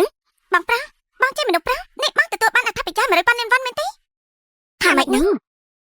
នេះគឺជាអ្នកស្នើត្រកល់កាន់សហគ្រាសជីងយាហ្នឹងមែនទេអេធីងឈិនការពិតគឺអ្នកនាងលូសោះអញ្ចឹងហើយបានជាមុខស្រស់ប្រំប្រៃមើលទៅស័ក្តិសមនឹងកូនប្រុសខ្ញុំខ្លាំងណាស់អ្នកបងខ្ញុំលេងសាយទេណាខ្ញុំសម្ដែងដូចដែរទេបងថាខ្ញុំសម្ដែងល្អទេហ្នឹងអ្នកបងខ្ញុំមិនហ៊ានទទួលនោះទេប៉ុន្តែការប្រាស់ទឹកមុខរបស់នេះគឺរហ័សមែនទេអាយ៉ាអ្នកបងល្អរបស់ខ្ញុំបងមិនចាស់ពួកយើងគឺជាគ្រួសារតែមួយទៅហើយបងគិតមើលទៅអំបញ្ញមិញនេះខ្ញុំលេងសាយឲ្យបងខាងតែប៉ុណ្ណោះទេខ្ញុំសុំទោសបានទេបងមិនអញ្ចឹងទេបងទៀតខ្ញុំមួយកំភ្លៀងទៅដើម្បីបន្ធូរកំហឹងបងអាយ៉ាកូនប្រសាររបស់ម៉ាក់ប្អូនស្រីរបស់ឯងនេះណាឃើញឯងអបសុកពេកឯងក៏ប្រកាន់នឹងគេអីណាលោកម្ចាស់ជួយនិយាយបន្តិចទៅបានទេ ធ្វើខ្លួនឯងទទួលខ្លួនឯងទៅអ្នកនាងលូខ្ញុំឲ្យម្ដាយកូនគេឲ្យទៅអ្នកនាងជួយណែនាំទៅ មិនហ៊ាននោះទេលោកតាបានលោកម្ចាស់គូគាត់និយាយឲ្យនោះអញ្ចឹងខ្ញុំមិនប្រកាន់នឹងអ្នកទាំងពីរនោះទេអ្នកនាងគូពិតជាមានចិត្តទូលាយមែនទែនមិនមែនហីគាត់ជាអ្នកបងរបស់ខ្ញុំនេះផ្ទះរបស់លោកគឺបាត់នឹងមែនទេ សូមអូនកុំប្រកាន់អីបងមានចិត្តស្មោះចំពោះអូនមែនបើអូនមិនជឿទេបងវេះបេះដូងឲ្យអូនមើលបាន ហើយយ៉ាបងប្រុសអ្នកទាំងពីរមិនចាំបាច់បញ្ចេញមនោសញ្ចេតនាអីទេណាលើវ៉ាន់ស៊ីអ្នកបកកែក្រនបានអាចមកដល់ទីនេះបាក់គ្រួសារគូបានទាំងអស់នេះសិយាយអ្នកចង់និយាយពីអីទៅ មានន័យថាយ៉ាងម៉េចមែនទេលូវ៉ាន់ស៊ីនេះនៅខ្លួនឯងហើយថាមានន័យថាយ៉ាងម៉េចនាងពូកែសម្ដែងដែរតានេះចិនតែនេះជាថ្ងៃខួបកំណើតរបស់លោកតាខ្ញុំបើលោកមកជូនពរខ្ញុំស្វាគមន៍តែបើមកអុកឡុកនោះកុំមិនទោសថាខ្ញុំមិនទុកមកឲ្យសោះ លោកគ្រូខ្ញុំមិនតាន់បាននិយាយស្អីទេលោកមិនក៏តក់ក៏ហើយម្ល៉េះ ពួកយើងច្បាស់ជាមកជូនពរហើយត្រូវកូននាងខ្ញុំសូមជូនពរលោកម្ចាស់គូមានទ្រព្យសម្បត្តិហូរហៀដោយសមុទ្រហើយនេះគឺជាទឹកចិត្តបន្តិចបន្តួចពីខ្ញុំលោកនាងពិតជាមានទឹកចិត្តមែនតែថ្ងៃនេះខ្ញុំសូមរំលឹករឿងមួយទៅដល់លោកម្ចាស់គូរឿងខ្លះមើលនឹងភ្នែកមិនប្រកាសថាជាការពិតទេ អគ្គនាយកនាងលោកនិយាយមានន័យថាយ៉ាងម៉េចសូមលោកនិយាយតាមត្រង់មកអូគ្មានន័យថាយ៉ាងម៉េចទេដោយសារឃើញលោកតាចាស់ទៅហើយខ្លាចថាត្រូវបានគេបោកនាងឈានតៃលោកចង់មកអុកលោកទីនេះមែនទេគូធីងឈិនឯងបានធ្វើអីឯងគួរតែដឹងនៅក្នុងចិត្តច្បាស់ហើយបើអញ្ចឹងថ្ងៃនេះយើងមកនិយាយគ្នាឲ្យច្បាស់ទៅនៅថ្ងៃនេះមកបោកអាក្រាតពួកឯងហើយយ៉ាងម៉េចបានមិននិយាយទេមានន័យថាគឺខ្លាចគេបោកអាក្រាតហើយមែនទេពួកឯងមកធ្វើស្អីហ្នឹងចង់មកអុកឡុកថ្ងៃខួបកំណើតលោកម្ចាស់យើងឯងចង់ស្លាប់ហើយមែនទេនេះស៊ីយ៉ៃឯងហ៊ានមិនគោរពអ្នកបងរបស់យើងផងនេះយើងថាពួកឯងនេះលេងចង់រស់ហើយមែនតើនោះអ្នកបងអីឯងធ្វើដូចជាចិត្តស្និទ្ធណាស់មែនទេបានណានិយាយប្រាប់ទៀនខ្ញុំទៅទៀមមាត់នេះឥឡូវហើយនាងសាឡូមើលទៅអ្នកដឹងទេថាបងនាងជាអ្នកណាទីហ៊ានតែអោបជើងជាមួយគេទៀតណាអ្នកបងរបស់ខ្ញុំគឺជាអគ្គនាយកគ្រប់ក្រុមហ៊ុនជីងជីគឺមិនអាចប៉ះពាល់បានទេឆាប់សុំទោសទេសុំទោសគេអីមនុស្សខ្លាំងបន្លំហ្នឹងអីថាម៉េចខ្លាំងបន្លំអីគេទេនាងឈិនតៃថ្ងៃនេះពួកឯងមានចេតនាមកអុកឡុកមែនទេតើនាងចង់ធ្វើស្អីទៅនាយកគូឆាប់ខាងបែបហ្នឹងប្រហែលពួកគេនិយាយត្រីតែដែរស្រីក្បត់ឯងនេះគូធីងឈិនឯងស្មានថាឯងរកបានមនុស្សដែលមានតម្លៃតាមពិតជាអ្នកបន្លំខ្លួនធ្វើជាអគ្គនាយកជាងយើងតែប៉ុណ្ណោះអ្នកស្នងតំណែងចំនួនក្រោយនោះឯងមិនមែនជាគេក៏ថាបានខ្លាចបន្លំហីខ្លាចបន្លំរឿងស្អីគេលោកស្រីគូកូនរបស់លោកស្រីព្រោះតែចង់ដណ្ដើមភាគហ៊ុនជាមួយនឹងខ្ញុំបានយកមនុស្សមកខ្លាចបន្លំថាខ្លួនជាអគ្គនាយកជាងយើងខ្ញុំបានស៊ើបដឹងបាត់ទៅហើយនាងខ្លាចទេខ្លាចបន្លំគេពិតជាខ្លាចបន្លំមែនទេអូអញ្ចឹងតើបានជាយើងមើលទៅដូចជាមិនទំនងនឹងស័ក្តិសមជាអ្នកមានវងតកូលខ្ពស់គេជាមនុស្សខ្លាចបន្លំមែនទេនាងពិតជាហ៊ានខ្លាំងណាស់ហ៊ានបន្លំធ្វើជាអគ្គនាយកជាងយើងគឺចង់មកពង្វក់បងប្រាប់ខ្ញុំតាមមែនទេនាងឈិនតៃលោកមានចេតនាចង់មកអុកឡុកទីនេះមែនទេលោកចង់មកដណ្ដើមភាគហ៊ុននោះមែនដែរទេភាគហ៊ុននោះគួរតែជារបស់ខ្ញុំគឺឯងប្រើល្បិចថោកទាបដណ្ដើមយកទៅគូទីងឈិនបើឯងឆ្លាតគួរណាស់តែស្ដាប់បង្គាប់ឯងគួរតែយកកិច្ចសន្យានោះមកប្រកល់ឲ្យយើងវិញទៅយប់នេះលោកចង់ជិះសេះលែងដៃមែនទេចង់បានភាគហ៊ុនធំនោះតែរកនាយកសុងទៅលោកតែរកគាត់ទៅមិនចឹងទេលោកអាចលោកចង្គង់សុំវល់ខ្ញុំបើខ្ញុំតន់ចិនអាចក្រុមហ៊ុននេះមានដង្ហើមដកបានខ្លះលោកវ៉ាន់ស៊ីរំដល់ដំណាក់កាលនេះឲ្យឯងនៅមករឹងទៀតអីបានតែមករឹងគ្រួសារនាងពួកឯងគ្មានថ្ងៃបានល្អនោះទេបានតែមករឹងគ្រួសារនាងពួកឯងគ្មានថ្ងៃបានល្អនោះទេអ្នកបានខ្លួនធ្វើជាអគ្គនាយកជាងយាពេលនេះល្មមចាប់ហើយឬមកក៏មិនមែនបានបើនាងនិយាយបែបនេះតែអាចបកស្រាយបានទេថានេះគឺជាអគ្គនាយកជាងយាស្នងតំណែងមរតកចុងក្រោយខ្ញុំនិយាយមិនតាច្បាស់ទេមែនទេ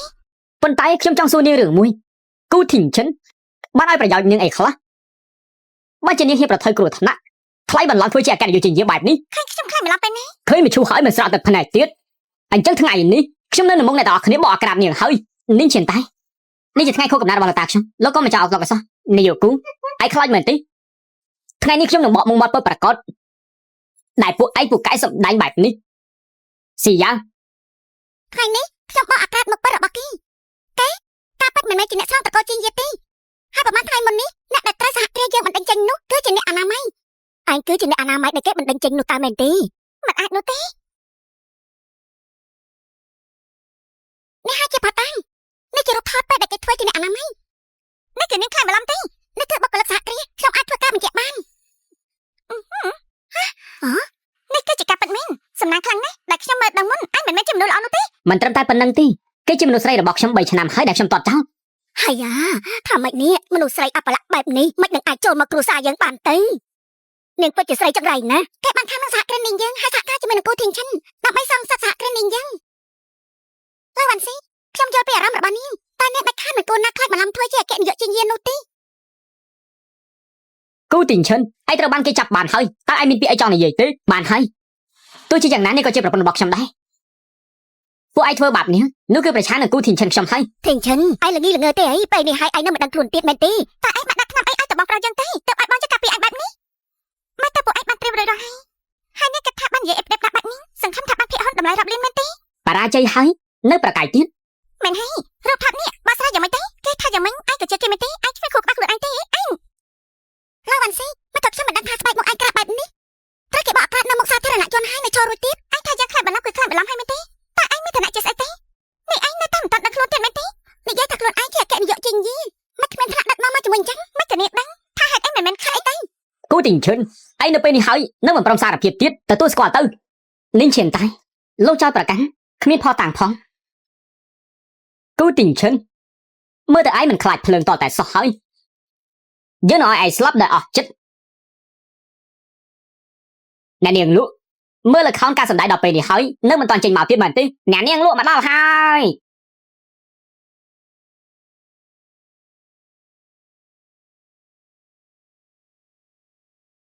លោកលូខានជួបគ្នាយូរហើយលោកលូខានជួបគ្នាយូរហើយយ៉ាអ្នកនាងលក់ខ្យល់អីបក់អ្នកនាងមកដល់ទីនេះអ្នកមីងគូរឿងអីដែលខ្ញុំមិនបាននោះនេះជាថ្ងៃកំណើតរបស់លោកម្ចាស់គូខ្ញុំគួរតែមកហើយមែនទេអូមែនហើយនេះអ្នកនាងលក់ពិតជាមានចិត្តមែននេះ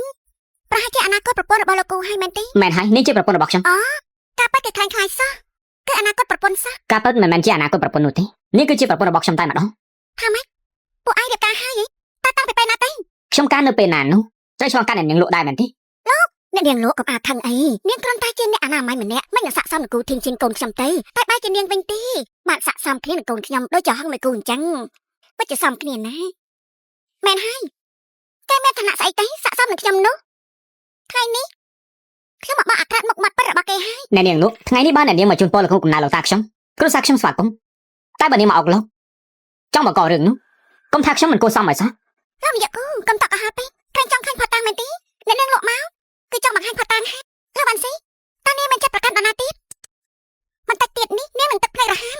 អង្វរយើងហើយអញ្ចឹងឯងមានស្នេហ៍អីក៏បញ្ចេញមកអ្នកនាងលក់នៅដល់ណាទៀតខ្ញុំចង់មែនណាគេនៅសម្ដែងដល់ពេលណាទៀតទេ បានហើយថ្ងៃនេះជាថ្ងៃកំណើតរបស់យើងហេតុអីបានជាពួកឯងមកអុកលោកបែបនេះ លោកម្ចាស់គូលោកកុំខឹងអីណាខ្ញុំមកទីនេះមិនមែនមកអុកលោកទេក្មេងចំនួនក្រោយផ្លេចដល់រឿងធំមួយយកបានត្រៀមកាដូធំមួយមកដែរសែងចូលមកលោកម្ចាស់គូនេះគេទឹកចិត្តខ្ញុំនិងឪពុករបស់ខ្ញុំជូនពរលោកអាយុព្រាបបាននឹងក្នុងហើយយ៉ាទឹកចិត្តរបស់អ្នកនាងពិតជាជ្រាលត្រូវមែនគ្រប់មែននោះហើយមិនដូចអ្នកខ្លះប្រើល្បិចទេរឿងគោរពអ្នកនាងគូអ្នកនាងចង់ឲ្យអ្នកអនាម័យម្នាក់យកកាដូមកជូនលោកម្ចាស់ទេនឹងតែកសែងជួបបានកាដូរបស់ខ្ញុំចិត្តមកដល់ហើយនៅសម្ដែងទៀតនេះលោកអាន់ស៊ីនាងធ្លាក់ដាក់បាត់បង់ហើយនៅមិនដឹងខ្លួនទៀតនេះអ្នកនាងលោកខ្ញុំដឹងថាអ្នកនាងមានចិត្តលើបងប្រាប់ខ្ញុំទុកចិត្តចាស់មានខ្ញុំនេះអ្នកនាងច្បាស់ជាការជាមួយគាត់បានអ្នកបងខ្ញុំស្គាល់តែបងម្នាក់គន់អ្នកផ្សេងនោះខ្ញុំមិនទទួលស្គាល់នោះទេបានចឹងអរគុណអូនយកថងហើយថ្ងៃនេះខ្ញុំបានរៀបចំកាដូពិសេសជូនទៅលោកម្ចាស់គូនេះជាកិច្ចសន្យាភាគហ៊ុនតម្លៃ100លានតម្លៃ100លាននេះអ្នកនាងគូអ្នកនាងបានត្រៀមសម្រាប់គូធីងឈិនមែនទេមិនខុសទេខ្ញុំបានរៀបចំសម្រាប់គ្រួសារគូគឺសម្រាប់ចាប់ពី ក៏ពុតគឺអ្នកនាងធំគ្រូសាលក់ចេញដើម100លានស័កសមណាស់ទៅហើយ ធីងឈិនឯងនៅរៀនលេខដល់ណាទៀតឆាប់ទៅទទួលទៅនេះគឺជាគោលបំណងល្អរបស់អ្នកនាងហើយ ទឹកចិត្តអ្នកនាងសុំទទួលយកបានប៉ុន្តែខ្ញុំនិយាយហើយពួកយើងចង់ឲ្យតាសិវលហើយ ឯងចង់ឲ្យយើងខឹងស្លាប់ហើយមែនទេនេះយកគូហើយទៅលោកពេលនេះប្រុសបបនាងមិននៅជាមួយខ្ញុំភាគហ៊ុនតម្លៃ100ម៉ឺននេះខ្ញុំជូនដល់ដៃទាំងពីរ អ្នកនាងគូសូមមេត្តាគោរពខ្លួនឯងផង នេះយកគូខ្ញុំសួរម្ដងទៀតខ្ញុំលក់ឈិនជីងនៅនារីអនាម័យខ្លាចបន្លំខ្លួនធ្វើជាអគ្គនាយកជីងយាននេះលោកពិតជារើសយកគេមែនទេខ្ញុំលក់ឈិនជីងនៅនារីអនាម័យដែលខ្លាចខ្លួនបន្លំធ្វើជាអគ្គនាយកជីងយាននេះលោកពិតជារើសយកគេមែនទេ ខ្ញុំមិនទាន់និយាយច្បាស់មែនទេ លោកមាននារីខ្លះអត់គេខ្មាស់មែនដូចជានាងបាត់នេះគ្មានតម្លៃសំបីបន្តិចលោកបានស៊ីនាងបន្លំខ្លួនជាអគ្គនាយកជីងយានឋានៈអនាម័យរបស់នាងឆ្លងកាត់យុគនេះយ៉ាងមិនម្ដងផងទេយើងគឺជានាងធំដែលមានទ្រព្យសម្បត្តិស្រុកស្ដំការប៉ັດម្នាក់ចង់ភ្ជាប់ជាមួយនឹងក្រុមហ៊ុនជីងយានម្នាក់គឺសុទ្ធតែដឹងរឿងខ្លួនឯងច្បាស់នេះខ្លាចបន្លំខ្លួនធ្វើជាអគ្គនាយកជីងយាននៅថាខ្លួនឯងជាអ្នកឲ្យទៀតថាខ្ញុំជាអ្នកខ្លាចបន្លំចុះឯណាផតាំងមែនទេយើងពេលនេះឲ្យនាងស្លាប់ឲ្យបានច្បាស់ ជប់សិនថ្ងៃនេះខ្ញុំជួននាងទៅវិញពួកគេមកអុកលោកគឺចង់សម្ដៅគ្រួសារគូខ្ញុំច្បាស់ណាស់ខ្ញុំមិនចាំបាច់មកចូលរួមទេនៅក្រៅមិនបាច់ហៅខ្ញុំទេគូធីងឯងចង់ឲ្យនាងទៅព្រោះតែចង់ការពារនាងជាប្រពន្ធឯងមែនទេឯងមិនក៏បងមិនជឿខ្ញុំដែរមែនទេ បងមិនចង់ឲ្យគេមួយម៉ាត់មើលងាយអូនទេ ពួកគេធ្វើអីមិនបាននោះទេនេះយកមកឯណាផតាំងទេលោកបានស៊ីខ្ញុំសុំសរសើរអ្នកដែលស្មោះរឿងមកដល់ពេលនេះហើយនៅមានមុខធ្វើបែបនេះទៀត លោកវ៉ាន់ស៊ីនាងស្មានថានាងនឹងធ្វើពុតដូចអាចបាត់បង់រឿងគ្រប់យ៉ាងគឺយើងនៅថ្ងៃនេះសូមលាតត្រដាងមុខមាត់ពិតរបស់នាងនៅមុខគេឯងហើយ មុខមាត់ពិតរបស់ខ្ញុំគឺខ្ញុំ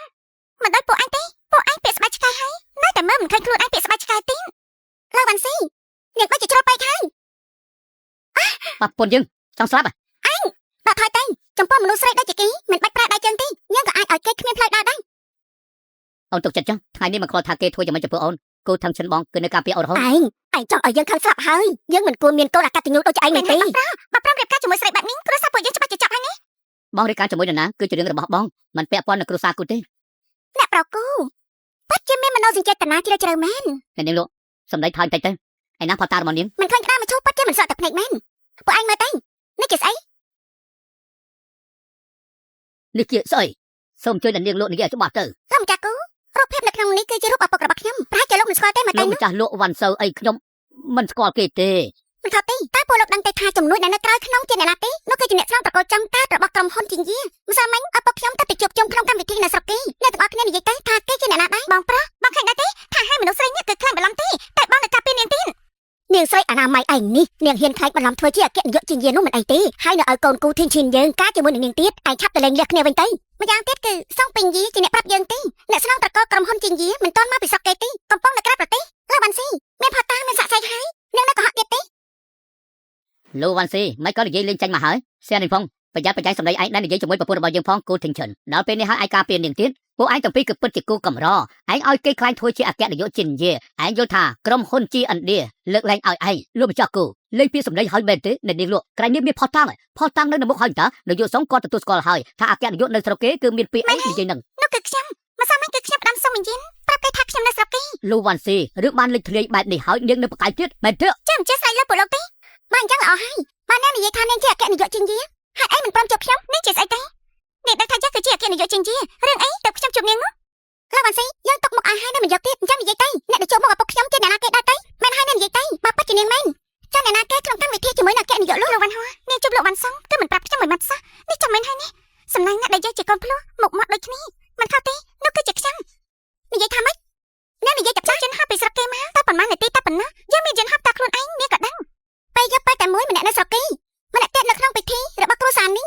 អ្នកនិយាយថាម៉េចវិញនាងលក់នាងយល់ថានេះជាស្អីដែរទេខ្ញុំធ្វើអីចាំបាច់បាក់ស្រាប្រាប់នាងតែមិនដែរទេចាំថានាងរកមិនឃើញពាក្យដោះសារនោះអីចំនួនយកមកគ្រួសារគូបានមកដល់ហើយចំនួនយកមកគ្រួសារគូបានមកដល់ហើយសុខបាត់មានកិត្តិយសណាស់ដែលនាយកសង្ឃមកផ្ទាល់ចូលរួមគម្រប់ខួបខ្ញុំហើយជូននៅកាដូដល់ថ្លៃថ្លាបែបនេះទៀតខ្ញុំត្រេកអរលោកម្ចាស់គូនិយាយធ្ងន់ពេកហើយខ្ញុំគ្រាន់តែយកតាមបញ្ជាអគ្គនាយកលោកមកជូនពរលោកដល់តាប៉ុណ្ណាខ្ញុំគ្មានតំណែងតំណងអីជាមួយលោកនាយកលោកហេតុអីក៏គាត់ព្រោះអីថាគ្មានលោកអគ្គនាយកគូតែទទួលបានភាគហ៊ុន 1000 លានពីខ្ញុំហើយគ្រប់យ៉ាងរបស់ពួកខ្ញុំសុទ្ធតែអគ្គនាយកលោកខ្ញុំជាអ្នកចាត់ចែងអគ្គនាយកលោកខ្ញុំពេញចិត្តនឹងអគ្គនាយកគូខ្លាំងណាស់អគ្គនាយកលោកពិតជាព្រេកមុតមែនកូនធីងឈិញរបស់ខ្ញុំមានសមត្ថភាពនឹងខ្លាំងក្លានោះច្បាស់ជាមិនឲ្យអគ្គនាយកលោកនិងនាយកលោកអស់សង្ឃឹមទេសូមឲ្យនាយកលោកជួយនិយាយពាក្យល្អៗចំពោះមុខគាត់ផងលោកស្រីនិយាយធ្ងន់ពេកហើយតំណែងលោកអគ្គនាយកលោកចាំមិនអាចកាត់បាននោះទេថ្ងៃក្រោយសូមអញ្ជើញលោកនាយកគូជួយណែនាំខ្ញុំផងនាយកសុងសម្ដីរបស់អ្នកពិតជាផ្ដល់កិត្តិយសឲ្យកូនខ្ញុំខ្លាំងណាស់នាយកសុងខ្ញុំដឹងថាអគ្គនាយកលោកពេញចិត្តនឹងនាយកគូខ្ញុំក៏សប្បាយចិត្តជួបគាត់ដែរប៉ុន្តែពេលនេះនៅមានមនុស្សដែលមិនពេញចិត្តត្រូវឲ្យនាយកសុងជួយចាត់ចែងផងបានន័យថាម៉េចសូមតែនាងលោកជួយបង្ហាញផងនាយកសុងគឺគេបារម្ភខ្លួនធ្វើជាអគ្គនាយកលោក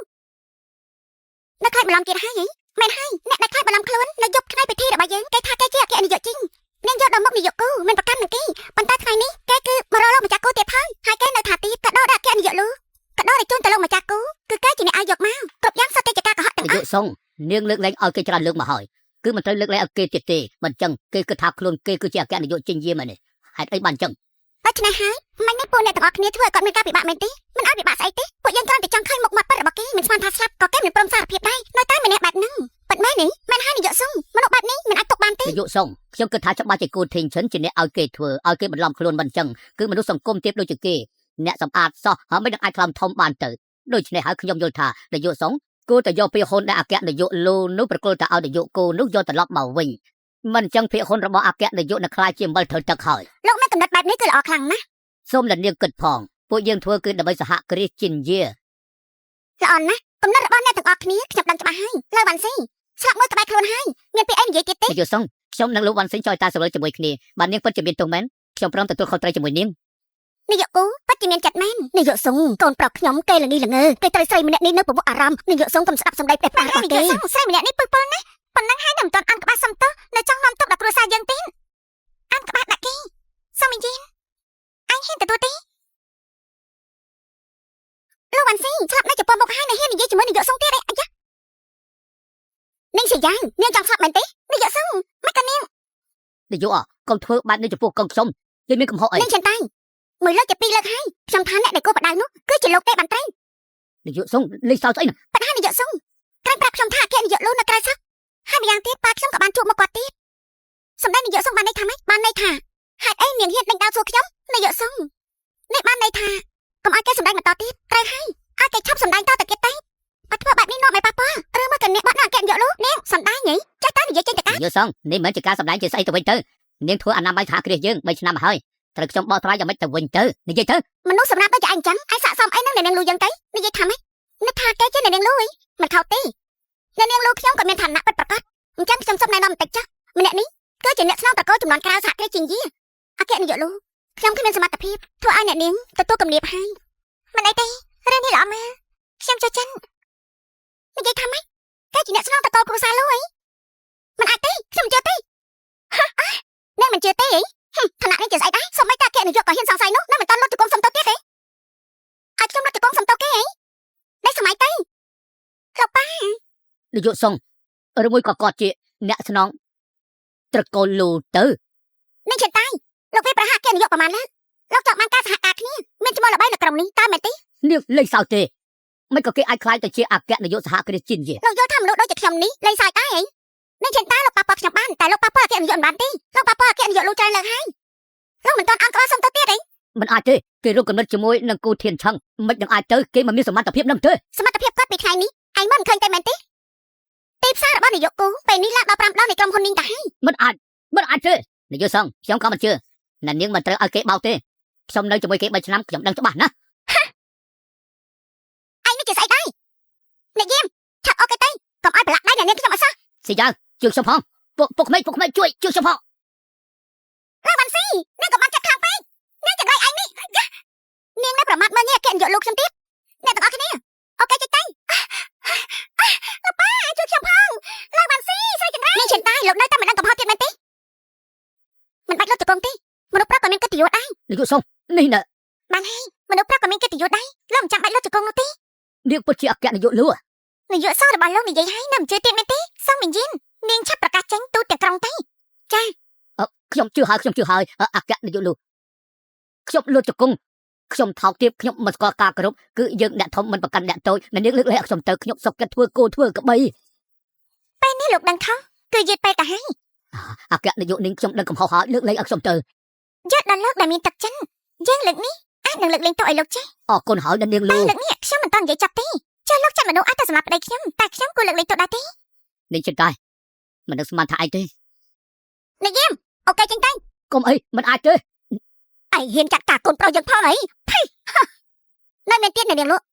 ់មិនបានឆាប់ចេញទៅម្លេះលុតជង្គង់ឲ្យអ្នកនាងលក់ខ្ញុំលើកទោសឲ្យទៅថាមិនទៀងក្រុមហ៊ុនអ្នកនាងលក់អាចនឹងបាត់ទ្វារដែរអត់ខ្ញុំលុតជង្គង់អីសងមីយាននាងស្អីដែរអត់ខ្ញុំលុតជង្គង់នាងស្មានតែខ្ញុំមិនដឹងអីសោះអីលក់លីងវួយបានន័យថាម៉េចហ្នឹងយើងបានន័យថាម៉េចមែនទេអញប្រថុយនឹងគ្រោះថ្នាក់បែបនេះមកនិយាយថាគេជាអ្នកស្នងតកោជាងយាឬមួយក៏គេកំពុងតែនៅស្រុកគេពិតប្រាកដមែននេះកំពុងតែក្បត់ហើយដឹងថានាងកំពុងនិយាយប្រែប្រាស់ស្អីទេគូធានឈិនខ្ញុំមានចិត្តស្រឡាញ់លោកពិតប្រាកដមែនខ្ញុំច្បាស់លាស់ណាស់បើលោករៀបការជាមួយនឹងស្រីដែលប្រឡំខ្លួននេះខ្ញុំក៏មិនប្រកាន់ដែរតែប៉ុន្តែពេលនេះពួកលោកទាំងអស់គ្នាចង់អាចគ្រួសារលោកយើងដួលរលំនោះគូធានឈិនខ្ញុំពិតជាស្មានមកដល់ថាលោកអាចគិតបែបនេះសោះ លោកលេងមួយនាងស្រឡាញ់ខ្ញុំនោះគឺនាងស្ម័គ្រចិត្តទេពេលនេះក្នុងចិត្តខ្ញុំមានប្រពន្ធខ្ញុំម្នាក់ទេអ្នកដែលចង់ឲ្យគ្រួសាររបស់នាងដួលរលំនោះគឺជារូបនាងខ្លួនឯងទេ មិនអីទេអ្នកនាងលោកនាងមានใจអត់គេខ្មាស់ឬក៏អត់គ្រួសារគូយើងគេរៀបការនាងនៅមកប្រកែកគ្នាទៀតនាងនៅចោតគេថាគេនឹងជាអ្នកខ្លាចបន្លំហើយនៅមានមុខមកចោតប្រកាន់កូនល្អរបស់ខ្ញុំទៀតហើយយ៉ាអគ្គនាយកលូនាងកុំទៅប្រកាន់នឹងគេច្រើនពេកគេនេះមានចិត្តរាយមាងណាស់ធ្វើមិនអាចប្រៀបស្មើនឹងអ្នកនាងបានទេលោកលេងវុយកុំនិយាយប្រៀបតានៅទីនេះមិនក៏មិនប្រញាប់អានក្បាស់សុំទៅបងខ្លាចខ្ញុំទេមិនអញ្ចឹងទេនោះមិនចាំបាច់ឲ្យបងខ្លាចខ្ញុំចាត់ការនោះទេខ្ញុំទេចាត់ការនេះដោយខ្លួនឯងបានយកថងនាងពិតជាមិនស្គាល់ល្អអាក្រក់សខ្មៅពិតមែនលោកលេងវុយនាងមិនបានយកចិត្តទុកដាក់ស្គាល់អ្វីថាជាការពិតនោះទេខ្ញុំឱកាសនាងម្ដងទៀតពេលនេះប្រញាប់សុំទោសនាងព្រាមទៅមិនអញ្ចឹងទេបើគ្រួសារនាងដឹងនាងទទួលខុសត្រូវបានទេសងមិនយាមនាងពិតជាស្មានថាលាក់បាំងគ្រប់គ្នាបានហើយលាក់បាំងនឹងខ្ញុំបានមែនទេលោកលេងវុយមើលទៅខួរក្បាលនាងច្បាស់ជាមានបញ្ហាហើយអគ្គនាយកលូអង្គុយនៅមុខនាងហើយនៅមិនទទួលស្គាល់ទៀតទេនាងពិតជាផ្ដេសផ្ដាំណាបើគេជាអគ្គនាយកមែននោះបានពួកយើងមិនដែលបានជួបនិយាយគ្នាពិតមែនប៉ុន្តែមិនមែនបានន័យថាពួកខ្ញុំមិនដែលជួបទេពេលនេះខ្ញុំនឹងឲ្យពួកខ្ញុំមកបញ្ជាក់ការពិតបើគេខ្លាំងខ្លាយពិតមែនអគ្គនាយកសង្ឃពិតជាសហការជាមួយគូធីនឈិនក្បត់នឹងអគ្គនាយកលូមែនហើយណាឬមួយក៏អ្នកនាងលូនេះពិតជាខ្លាចបន្លំពិតមែនទេដែរមែនហើយចាំមើលលោកលោកជួបហើយនឹងដឹងរឿងពិតហើយថាពិតឬមួយក៏ខ្លាំងខ្លាយដល់ពេលនោះយើងនឹងចាំតែមើលទៅលោកលេងវុយអ្នកនាងលូក៏កាន់កាប់ក្រុមហ៊ុនជាងយាននៅក្នុងដៃនាងចាំបាច់ខុសហើយក៏ទៀតធ្វើស្អីយ៉ាងម៉េចហើយនាយកសង្ឃខ្លាចហើយមែនទេពិតជាគ្មានតាមព្យាបាលមែនអាឡូលោកពុកមានមនុស្សខ្លាចបន្លំធ្វើជាអគ្គនាយកលូសូមលោកពុកបញ្ជាក់ឲ្យច្បាស់បន្តិចទេបាទខ្ញុំជួបគេមែនតែវាយ៉ាងម៉េចអ្នកនេះតែដឹងទេថាពួកយើងមកដូចគ្នានោះនាយកលូសុខសប្បាយទេ អគ្គនាយកលូត្រឡប់ទៅស្រុកវិញហើយ ខ្ញុំត្រឡប់មកស្រុកវិញឬក៏អត់ចាំបាច់ធ្វើការប្រាប់លោកដែរមែនទេ មិនហ៊ានទេខ្ញុំ ថាម៉េចអគ្គនាយកលូគឺជានាងពិតមែនអីលោកពុកមានច្រឡំតែដឹង លេងមួយមិនក៏ឯងហ៊ានទៅប្រហើនដាក់នាយកលូឯងចង់ងាប់អី គេបាញ់អាចទេ មិនក៏ឯងហ៊ានសង្ស័យគាត់ថាខ្លាចបន្លំខួរក្បាលឯងមានបញ្ហាហើយក លោកបានសុំកូនស្រីលោកម្ដងហើយម្ដងទៀតប្រហែលជាមួយនឹងអគ្គនាយកលូគួរដាក់ទោសយ៉ាងម៉េចនិយាយខ្លួនឯងទៅ កូនស្រីខ្ញុំអ្នកបានធ្វើខុសប្រហើនដាក់អគ្គនាយកលូឲ្យខ្ញុំសុំទោសអ្នកនាងគឺជាអ្នកធំប្រហែលជាមិនប្រកាន់នឹងក្មេងដែលមិនដឹងអីនោះទេ នាយកលូក្រុមហ៊ុនជាជាខ្ញុំប្រហែលឆ្នាំនេះល្អចាំមិនចំពោះលោកទេលោកបែរជាឲ្យកូនស្រីលោកមកតបស្នប់បែបហ្នឹង អាយ៉ាខ្ញុំពិតជាមិនហ៊ានទេគឺកូនស្រីខ្ញុំជាអ្នកធ្វើរឿងនេះគឺខ្ញុំអត់ដឹងអីទេ នាយកលូមិនប្រកាន់មិនបានទេចាប់ពីថ្ងៃនេះទៅគឺសហការជាមួយនឹងក្រុមហ៊ុនលក់គឺត្រូវតែរំសាយក្នុងពេលនេះ អគ្គនាយកលូកុំអញ្ចឹងអីបើគ្មានការគ្រប់គ្រងទេក្រុមហ៊ុនលួងខ្ញុំច្បាស់ជាចប់មិនខានទេ គ្រប់យ៉ាងគឺលោកជាអ្នកសាងទេ លេខ1ឯងប្រូតូកូលធីងឆិនគឺធ្វើឲ្យគ្រួសារលក់យើងរលាយ លោកប៉ាប់មិនអាចទេខ្ញុំមិនចេះទេអ្នកយាមប្រញាប់ចាប់ខ្លួនអ្នកនាងលក់ទៅផ្ទះវិញលេងខ្ញុំប៉ាជាអគ្គនាយកលូមែនលើកនេះចាប់មិនខានទេស្ដាយណាស់អ្នកនាងលក់អង្គថ្នាក់ពងខ្ពស់ពេលនេះច្បាស់ជាឈួតហើយប៉ាជាមិនស្គាល់ល្អអាក្រក់មែន អ្នកនាងលួងកំឡុងបញ្ចេញមុខណា បំភ័យមែនទេអត់ទេមិននឹងអាចទៅទាំងឈិនចំពោះអ្នកនាងលូណាដើមឡើយគឺមិនដែលសង្ស័យទេមិនមែនហើយអ្នកបងពួកខ្ញុំលេងសើចតែចាប់តាំងពីជួបថ្ងៃទី1ខ្ញុំមានអារម្មណ៍ថាគ្មានអ្នកណាលេងជាមួយខ្ញុំទេ ពីនេះឯងបិទមាត់ទៅកុំឲ្យបាក់មុខនាយកលូពេកថ្ងៃនេះជាថ្ងៃកំណើតខ្ញុំធ្វើឲ្យអ្នកមានគំនាបហើយខ្ញុំជួសឲ្យគ្រួសារគូសុំទោសអ្នកនាងលូសុំទោសផង លោកម្ចាស់គូគួរសំពេចហើយខ្ញុំនឹងធានឈិនរៀបការជាមួយគ្នាហើយគួរតែជាគ្រួសារតែមួយពួកយើងគឺជាគ្រួសារគ្មានអីត្រូវនិយាយទេមែនហើយពួកយើងជាគ្រួសារតែមួយ លោកតាពិធីគម្រប់ខួបបានចប់ហើយអញ្ចឹងខ្ញុំនាំអ្នកនាងលូត្រឡប់ទៅវិញល្អ លោកចង់នាំខ្ញុំទៅនេះ ទៅកន្លែងពួកយើងគួរទៅ នាយកគូគឺមកពីខ្ញុំទទួលផលប្រយោជន៍ពីនាងចិនតៃសូមនាយកគូទុកឱកាសខ្ញុំម្ដងទៅ ក្នុងកើតភ្នែកគូទាំងចឹងខ្ញុំមិនមែនជាខ្សាច់ចូលភ្នែកនោះទេពេលនេះខ្ញុំរៀបការជាមួយប្រពន្ធខ្ញុំយល់ល្អនាងឆាប់ចេញពីមុខខ្ញុំទៅចេញពីទីនេះទៅបានអត់ លោកនាយកគូថ្ងៃក្រោយខ្ញុំហ៊ានទៀតទីនាងមកពីខ្ញុំលុបលន់មិនបានគិតឲ្យបានស្រួលបួលសូមវល់ទុកផ្លូវខ្ញុំម្ដងទៅប៉ាស៊ីផ្លូវគឺនាងជាអ្នករើដូច្នេះហើយនាងគួរតែទទួលយកនាយកលូមានការអីមិនក៏មិនឆាប់ប្រាំខ្ញុំមានការសំខាន់សុំតែសិនហើយនេះហេធាងឈិនកូនប្រសាររបស់ម៉ាក់មិនក៏ទៅបាត់ទៅហើយអញ្ចឹង នាងមានការអី បងប្រុសអ្នកបងមើលទៅប្រហែលជាមិនត្រូវការបងទេអើយតែប្រាអាយ៉ាឯងនៅដល់ណាទៀតមិនកំឆាប់ទៅបើឯងមិននិយាយស្អីសោះនោះគេនឹងយល់ថានាងមិនត្រូវការឯងទេឯងឆាប់ទៅ មិនហើយឯងមិនត្រូវឲ្យកូនប្រសារយើងបាត់បង់ទេខ្ញុំដឹងតែនិយាយជាមួយគេ ភាគហ៊ុនទាំង3របស់យើងមកមិនក៏ប្រញាប់ម្លេះពួកគេប្រហែលជាស្ដាប់លើដំណឹងអីហើយបូករួមការផ្ដល់ភាគហ៊ុនទៅឲ្យក្រុមហ៊ុនគូដល់ទៅ 1000 លានវ៉ុនហើយពេលនេះរៀបការជាមួយអ្នកប្រគូទៀតខ្ញុំធ្វើដើម្បីនាយកលូរបស់ឯងពេលណាទៅគេមកទេអគ្គនាយកលូពេលនេះគាត់មិនតាន់មកទេឯងនិយាយបាននេះថាម៉េចកុំថាខ្ញុំជួបភាគហ៊ុនទាំង3របស់ឯងនេះខ្ញុំមិនចង់ទៅទេសំខាន់ទៀតនោះគេជាមួយនឹងភាគហ៊ុនទាំង3ស្គាល់គ្នារឿងនេះផ្សេងខ្ញុំមិនចេះទទួលទេបើបាច់ការចេញមកនោះអ្នកដែលយ៉ាប់គឺយើងមិនខានទេអគ្គនាយកលូធ្វើបែបនេះគាត់ប្រហែលជាមានការពិបាករបស់គាត់ដែរហើយមើលទៅនោះព្រះនេះម្ចាស់នោះក៏លេបឆ្នាំអីទេមកកលការខ្ញុំបានរៀបចំឲ្យគេទៅឲ្យតែសើក៏ចោះហើយទីមិនបានទេរឿងភាគហ៊ុនទាំង3នោះលើកនេះខ្ញុំជួយគេលេបបានហើយអញ្ចឹងទៅឯងជួយរកវិធីដោះស្រាយខ្ញុំផងនេះខ្ញុំថារឿងបែបនេះឯងមិនពិបាកនោះទេនេះអ្នកនាងលូ អ្នកនាងលូ បានអញ្ចឹងនាងឆាប់ទៅដោះស្រាយទៅចាខ្ញុំនឹងទៅចាត់ចែងទៅចាអ្នកប្រកូមានការអីទៀតមែនទេ អ្នកប្រគូយើងរៀបការជាមួយគ្នាហើយហេតុអីនិយាយបែបនេះ អញ្ចឹងលោកចង់ឲ្យខ្ញុំហៅថាម៉េច ខ្ញុំមិនមែនមកស្ដាប់ពាក្យថានាងហៅលោកគូទេ លោកប្រកូ សូមគោរព អញ្ចឹងលោកប្រុសចង់ឲ្យខ្ញុំហៅលោកប្រុសថាយ៉ាងម៉េចទេ ខ្ញុំមិនមែនមកស្ដាប់ពាក្យនាងហៅលោកគូនោះទេព្រោះថារឿងអីក៏អាចលាក់បាំងនាងបានដែរគឺយើងនិយាយគ្នាតាមត្រង់រំលងពីថ្ងៃទៀតដល់ពេលវេលាដាក់រោគវិធីចិញ្ជាភាគហ៊ុនធំទាំងអស់ដែលត្រូវជួបជុំគ្នាមិនដឹងថានាងលូចាប់អារម្មណ៍យ៉ាងម៉េចទេ គម្របខួបចេញជាមែនទេនេះជាស្អីទេសូមមិនយានមិនបាននិយាយជាមួយខ្ញុំទេថាភាគហ៊ុនទាំង3ត្រូវជួបមុខគ្នាគម្របខួបហើយបានមានបញ្ហាអីនោះតើគិតយ៉ាងម៉េចទេមិនមែនខ្ញុំមានកំណត់ទេគួរតែភាគហ៊ុនទាំង3ចង់ស្វែងយល់ពីសហគ្រាសគូហើយមិនភ្លេចយ៉ាងម៉េចទេអនាគតមិនចាំបាច់គិតច្រើនទេនេះ ខ្ញុំបានគិតអីទេគ្រាន់តែចង់សួរនាងលូតើព្រមទៅជាមួយខ្ញុំដែរទេ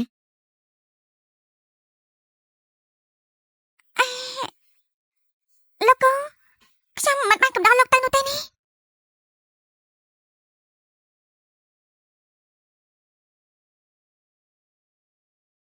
អ្នកនាងលូប្រយ័ត្នផងណា អរគុណហើយ នាយកគូនៅជាមួយមែនទេអញ្ចឹងចាំមិនសុំទោសលោកគូខ្ញុំមានអារម្មណ៍ថានាងលូដូចជាឯងចង់និយាយពីស្អីសុំទោសខ្ញុំមានអារម្មណ៍ថានាងលូគាត់ដូចជាខ្ញុំជឿនាងមិនចេះកុហកខ្ញុំទេ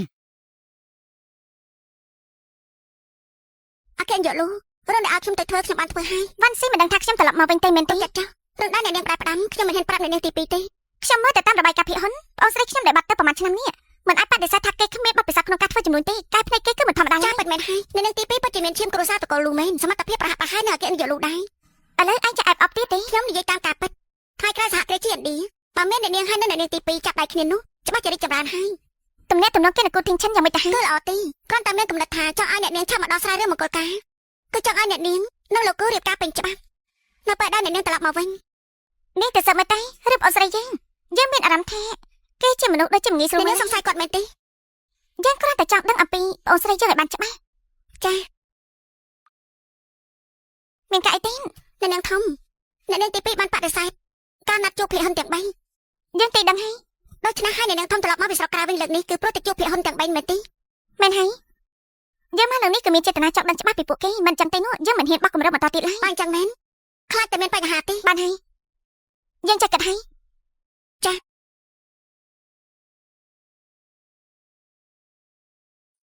សំជីនអញមានរឿងអីលាក់បាំងនឹងយើងមែនទេអ្នកនាងទី2បានន័យថាម៉េចហ្នឹងរឿងគម្រប់ខូបរបស់ក្រុមហ៊ុនថាបែបនេះយើងបាច់จะដឹងពីអ្នកដទៃទៅវិញអ្នកនាងទី2សើចចំអកហើយអ្នកនាងនិងអ្នកប្រគល់ជាប្តីប្រពន្ធមិនអាចទៅថាជាអ្នកក្រៅទៅដូច្នេះហើយគឺគេជាអ្នករៀបចំមែនទេពេលនេះគេណែខ្ញុំចង់ជួបគេអ្នកនាងធំនៅស្រុកក្រៅនៅឡើយទេ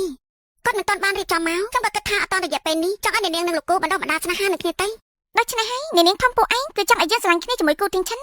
ដើម្បីកុំឲ្យទៅតែងគេមែនទេបើអញ្ចឹងអ្នកនាងមិនបានស្រឡាញ់អ្នកប្រគូទេ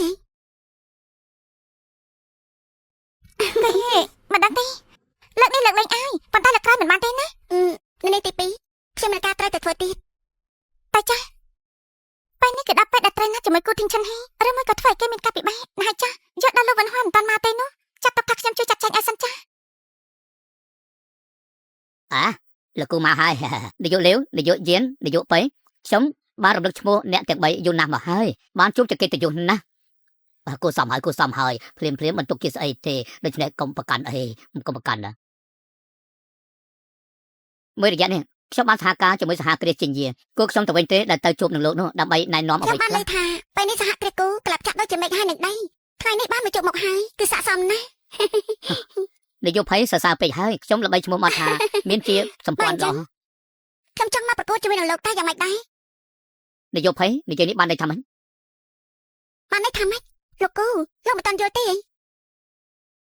សូមអ្នកទាំង3ជួយណែនាំផងនាយកគូពួកយើងមិននិយាយបែបបាត់វែងឆ្ងាយស្អីនោះទេថ្ងៃនេះណាត់លោកមកគ្រាន់តែស្ដាប់ឮថាលោកនិងអគ្គនាយកលោកបានរៀបការនឹងគ្នាមែនហើយពួកយើងទើបតែចោទតាស៊ីវិល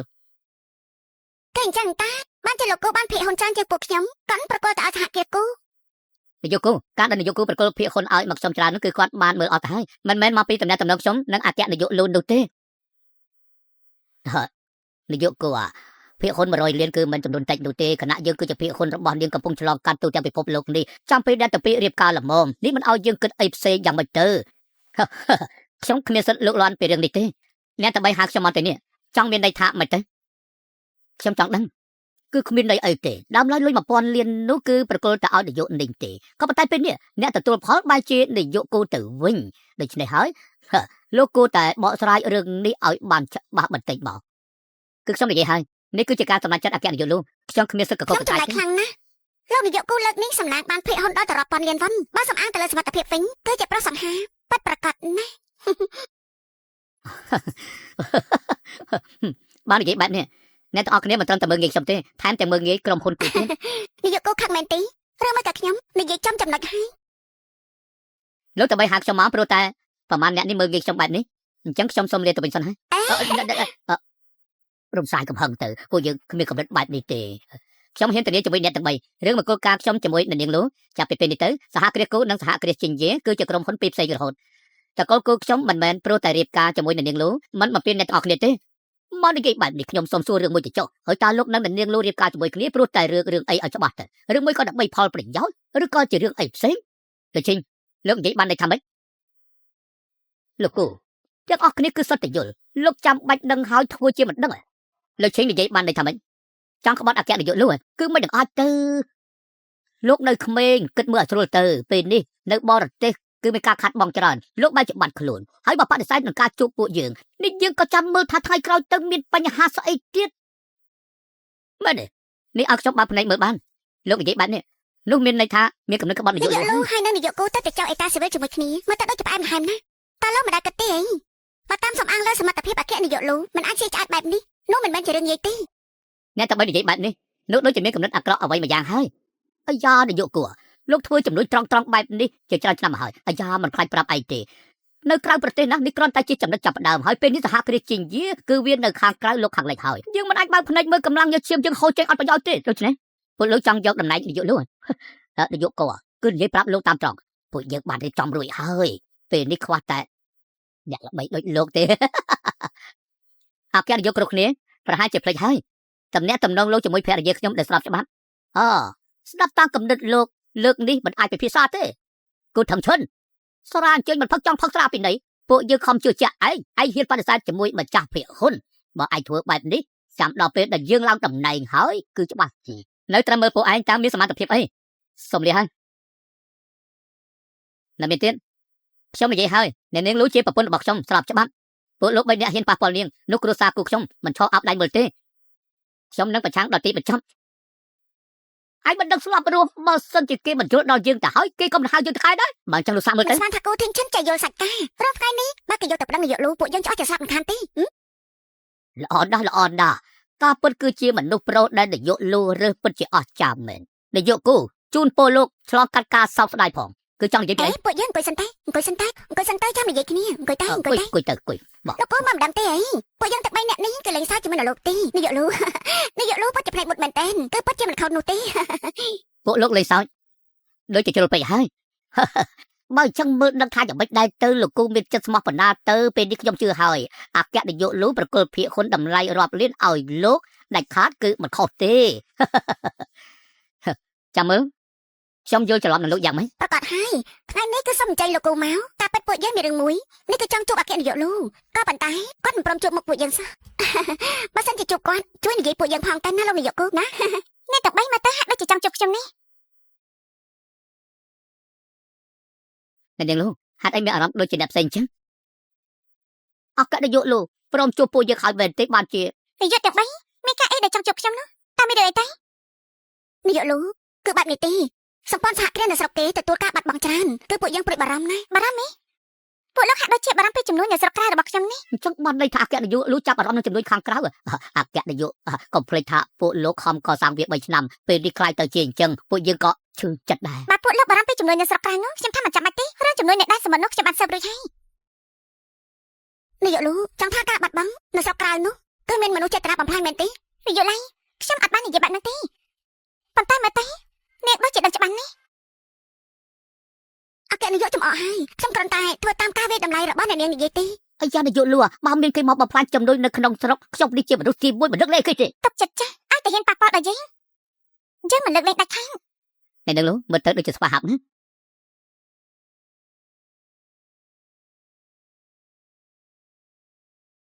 អ្នកនាងប្រយ័ត្នផង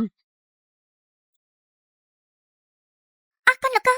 ខ្ញុំទៅសិនហើយអ្នកប្រកូអ្នកនាងលូមិនព្រមនៅជាមួយលោកទេអញ្ចឹងចាំមិននេះដូចជាពាក្យចចាមអារាមគេល្បីថាអ្នកនាងលូមានអាកំបាំងឬមួយមានអគ្គនាយកលូ2នាក់បើសិនជាអគ្គនាយកសម្រាប់ចិត្តបែបនេះពួកយើងសុំលាសិនហើយមិនហ៊ានរំខានអ្នកទៅពីទេ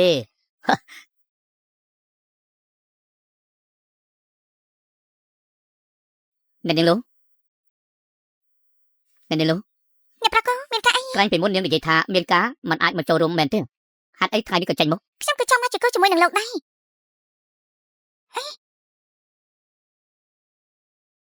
បើការងារក្រុមហ៊ុនដោះស្រាយរួចហើយអញ្ចឹងយើងនិយាយពីរឿងផ្ទាល់ខ្លួនវិញទៅតើត្រូវហូបបាយជាមួយគ្នាទេលោកអង្គុយសិនទេខ្ញុំទៅទទួលទូរស័ព្ទមកភ្លាមគេធ្វើចឹងចង់មានន័យថាម៉េចពួកគេទៅអស់ហើយពួកគេមិនលានាយកដល់ទាល់ហើយក្រែងនាយកលូទៅទទួលទូរស័ព្ទខ្ញុំជាអ្នករៀបចំផ្ទាល់មែនទេអាយ៉ាអ្នកនាងលោកវ៉ាន់ហោះគេចង់ធ្វើស្អីគេ អ្នកនាងធំអ្នកនាងទី2ច្បាស់ជាដឹងថាអ្នកនាងមកអ្នកនាងគេបែបនេះគាត់ច្បាស់ជាខឹងនឹងខានទេក្រែងនាងតាមសិបមកស្ថានភាពអូនស្រីខ្ញុំហាញទេគេបានចេះតែជួបភូមិគ្រឹះឆៃមែនប្រហែលដែលអូទីយកភាគហ៊ុននោះដល់តែ10លាននោះខ្ញុំជឿជាក់ខ្ញុំធ្វើបែបនេះបានគឺកិច្ចមិនផុតពីខ្សែភ្នែកគេទេឯងទៅសិបមកក្រុមហ៊ុនយានឆាំងឡើងសັບផ្សាយថាខ្ញុំនៅស្រុកគេឲ្យគេឆ្ងល់ពីសមត្ថភាពខ្ញុំធ្វើការងារមិនតាន់ទេចាលោកវ៉ាន់ស៊ីនេះមិនធ្វើឲ្យខ្ញុំខាប់បំណងទេមែនទេលោកមិនធေါ်គេដឹងថាពួកយើងធ្វើអ្វីនៅក្រុមហ៊ុនស្រុកគេគេចង់ចាត់ការពួកយើងហើយណា មនុស្សយើងបើគាត់ជាមុនហើយពួកយើងថាទៅពួកយើងបានទៅណាទៅណីគឺថាយើងនៅទីនេះពី3ខែជាប់គ្នាតើវានរណាជួយដំណឹងទៅហើយគឺធ្វើយ៉ាងម៉េចដឹងទៅអាយ៉ានាយកលាវនិយាយទៅចៃដន្យណានាយកលោកនៅក្រុមហ៊ុនជីងយាយគឺជាដើមឈើធំហើយពឹងលើពួកយើងទាំង3នាក់មិនអាចឲ្យគេក្លាប់ចាក់ទេលបងអើយនេះគឺលបងនៅខ្លាចស្អីលបងទៅតាក់ទងជាមួយនឹងភូមិគ្រឹះឆៃម៉ាន់ឲ្យតែគ្រួសារឆៃម៉ាន់គេគ្រប់ត្រពួកយើងមានអីគួរឲ្យខ្លាចទៅភូមិគ្រឹះឆៃម៉ាន់គឺយល់ព្រមហើយប៉ុន្តែស្ដាប់ឮថាអគ្គនាយកលោកនៅក្រៅស្រុកមែនទេហេតុអីក៏ត្រាប់តែលេចមុខមកទីនេះរឿងនេះណែអើយក៏ប៉ុន្តែស្រុកគេមែនណាខ្ញុំឲ្យមនុស្សរបស់ខ្ញុំអាចស៊ើបមើលដឹងច្បាស់ តាមមើលទៅពីចចាមអារ៉ាំគឺជាការពិតមែនលីវ៉ាន់ហោពិតជាខ្លាចបន្លំពិតមែនគេពិតជាចង់ស្លាប់ហើយ នេះហើយជាឱកាសដែលឲ្យយើងអស់លូវ៉ាន់ហងត្រឡប់មកក្រោមជើងយើងលើកនេះគឺយើងមិនត្រូវខកខានទេគឺបានដល់ដំណាក់កាលនេះហើយចង់ប្រលះគេមិនគ្រប់គ្រាន់ទេយើងត្រូវតែយកភ្លើងមកដុតឲ្យងាប់តែហ្មងលោកលាវលោកមានគំនិតល្អអីហ៎យើងនឹងឲ្យលូពិនហងងើបមិនរួចតែម្ដងតែនឹងលោកនាងចង់ធ្វើអីហ្នឹងគ្មានអីទេលោកគឹងតែបើយ៉ាងទេមិនគេលោកគឹងមកខ្ញុំបាត់នឹងអញ្ចឹង គ្មានអីទេគ្រាន់តែយល់ថាពេលខ្លះនាងគួរឲ្យស្រឡាញ់ណាពេលខ្លះនាងមើលទៅដូចជាដើមឈើដ៏ធំមួយ អញ្ចឹងតើលោកចូលចិត្តមួយណាវិញទេ ឲ្យតែអូនគឺបងស្រឡាញ់ណា មិនបាត់ទេមកពីបងច្រឹបបាត់តែមួយទេណាមិនអាចស្រឡាញ់ទាំងពីរទេហើយដល់ច្រើននោះក៏មិនប្រកាសថានៅក្នុងបេះដូងលោកដែរ ថ្ងៃនេះសហគ្រាសជាងយាគឺបានដួលទីផ្សារបានធ្លាក់ 5000 លានធ្វើឲ្យភាគហ៊ុនផ្សេងទៀតមិនទុកចិត្តលោកវ៉ាន់ហងសងកម្លាំងយកឈាមពួកជើងមកជំនួយនៅស្រុកខាងក្រៅខាត់បងហើយពេលនេះភាគហ៊ុនទាំងអស់រលំ ឆាប់ការពារអ្នកនាងលោកតែមិនហោដល់ខ្លាចហើយយើងមានរកទីដល់ស្អីឲ្យអ្នកទាំងអស់គ្នាស្ងប់អារម្មណ៍បន្តិចទៅកម្លាំងញ៉ៃឈាមជាងតែដួលរលំទាំងអស់តើយើងស្ងប់ចិត្តយ៉ាងម៉េចបាន គូយុថងមិនក៏មកអុកឡុកទីនេះ អុកឡុកស្អីទេសហគ្រាសឥណ្ឌាចិត្តដួលរលំហើយឯនៅទីនេះជួយកាន់ដៃគ្នាទៅវិញទៅមកទៀត ភាគហ៊ុនឡើងចោលជារឿងធម្មតាទេនោះវាមិនប៉ះពាល់អីទេ គ្រាន់តែមួយយប់សោះខាត់ដល់តែ 5000 លាននេះក្រុមហ៊ុនគូយើងមានដល់តែ2ត្រូវបាត់បង់ទាំងអស់ឯនៅថាធម្មតាទៀតមែនទេឥឡូវនេះអញត្រូវខំសណ្ដំគេហើយយើងមិនខ្វល់ទេឯងប្រយ័ត្នលេងលេងជាមួយគេទៅកុំឲ្យនាំទុកដល់គ្រួសារគូយើងមែនហើយបងប្រុសខ្ញុំថាគេដឹងថាគ្រួសាររបស់គេរលំហើយតែបាច់ជាគេនេះមករៀបការជាមួយនឹងបងគេចង់ឲ្យគ្រួសារគូយើងធ្លាក់ទៅជាមួយគេអញ្ចឹងតាបាច់ជាប្រញាប់ជួយតាស្វើនេះការប៉ັດក្នុងចិត្តគឺមិនស្ងប់នោះទេ ឯងនិយាយប្រេះផ្ដាស់អីហ្នឹង នៅពេលក្រុមហ៊ុនដួលរលំតែដឹងពីមុខមាត់ប៉ិតរបស់ពួកឯងរៀបការជាមួយនឹងធីងឈិនមានបង្កប់ល្បិចកលឯងចង់ស្លាប់ហើយមែនទេឯងចង់អូសទាញកូនរបស់យើងមិនព្រមឲ្យធីងឈិនទទួលឯងជាប្រពន្ធទេឯងកុំស្រមៃអត់សោះ ខ្ញុំប្រាប់តាមត្រង់ទៅចុះណាកុំថាឲ្យសហគ្រាសជាងយារលំទោះបីជាក្រុមហ៊ុនយើងរលំក៏ដោយក៏ខ្ញុំសុខចិត្តប្រឈមមុខជាមួយនឹងនាងលូដែរមិនឲ្យមានបញ្ហាអ្វីនោះទេ ឯងជាបិសាចចិញ្ច្រងឯងប្រើវេទមន្តស្អីសណ្ដំគេឯងប្រកួតកូនយើងឲ្យមកយើងវិញមក តោះពួកយើង ធីងឈិនឯងត្រឡប់មកវិញមក អរគុណ លោកកងបាញ់មិញនៅចន្ទក្រោមលោកនិយាយជាការប៉ັດដែរទេ យ៉ាងម៉េចនាងលូមិនជឿ មិនមែនថាមិនជឿទេខ្ញុំគ្រាន់តែចម្លែកក្នុងចិត្តតែចូលកាយទេ ជលកែ មកចំនួននៅខាងក្រៅពេលនេះគឺបាត់ដួលរលំសហគ្រាសចេញជាកន្លែងណាក៏មានតែរឿងខ្ញុំដូចជាយកពីលោកវ៉ាន់ហោពេលនេះកំពុងតែចង់ធ្វើអីហើយអញ្ចឹងយើងគួរតែជួយគេចាប់ចង់ចាប់ដើមនិងចាប់យកអាមេអុកឡុកឲ្យជាប់ ការពិតសម្ដីដែលខ្ញុំនិយាយមិនមែនចេញពីចិត្តពិតទេនោះមកពីខ្ញុំជឿជាក់នេះរឿងដែលត្រូវឆ្លងកាត់ភាពលំបាកនេះគឺអាចឆ្លងផុតបានយើងគួរតែបំភ្លេចចោលទៅ អញនឹងយល់បាន តែខ្ញុំមើលនាងវារឿងធម្មតាបែបនេះហើយគឺដូចជាគ្មានភ័យព្រួយអីបន្តិចសោះ ក៏ព្រោះតែ អ្នកនាងលូដល់ពេលណាត់គ្នាហើយ អ្នកនៅពីក្រោយខ្ញុំម្ដងហើយសួស្ដីលោកយ៉ាងលោកម្ដងចាំពេលល្អនេះ ឪយ៉ាងយីអ្នកសំណងតកូលភូមិគ្រឹះឆៃម៉ាន់សួស្ដីលោកគូការពិតដែលមានទេពកោសលអ្នកនាងគូផ្នែកមុតមែនត្មងអ្នកនាងគូមិននិយាយថាលោកឪយ៉ាងគឺជាអ្នកនៅពីក្រោយអ្នកនាងលូភ្ញៀវដែលភូមិគ្រឹះឆៃយើងគោរពបំផុតអាចជួយពេលគាត់គ្មានផ្លូវដើរគឺជាកិត្តិយសរបស់យើងពេកហើយភូមិគ្រឹះឆៃម៉ាន់មានទ្រព្យសម្បត្តិហោហៀស្ដុកស្ដំមិននឹងអាចឲ្យអ្នកនាងលូគ្មានលក្ខខណ្ឌបែបនេះ ពេលមុនក៏យើងធ្លាប់ជួយគ្នាទៅវិញទៅមក មែនហើយប្រហែលម៉ោងមុននេះអ្នកនាងបានជួយភូមិមកគ្រឹះឆាយម៉ានជើងហើយនៅពេលដែលជួបភ្លៀងគេចផុតពីការខាត់បងអាចចំណេញរាប់ម៉ឺន បានហើយពេលនេះចាំមិននិយាយអីទេគឺបានអញ្ជើញលោកអាយ៉ាមកទីនេះហើយក៏ជួយបន្ថែមដល់ភាគហ៊ុនក្រុមជិញ្ជាយើងមានភាគហ៊ុនដល់តែ2ដងរឿងនេះខ្ញុំយល់ភាគហ៊ុនទាំង3របស់ជិញ្ជាក៏បានមករកខ្ញុំដែរ មកទេត្រីគឺបានស៊ីនុយហើយ អញ្ចឹងខ្ញុំត្រៀមរៀបចំសិនមករំខានអ្នកនាងលូទេសូមទោសលាសិនហើយអ្នកនាងលូនាងមានអីទៀតដែលខ្ញុំមិនដឹងខ្ញុំដូចជាចម្លែកណា លោកកំតាន់អាចប្រញាប់អីតិចទៀតលោកនឹងដឹងហើយ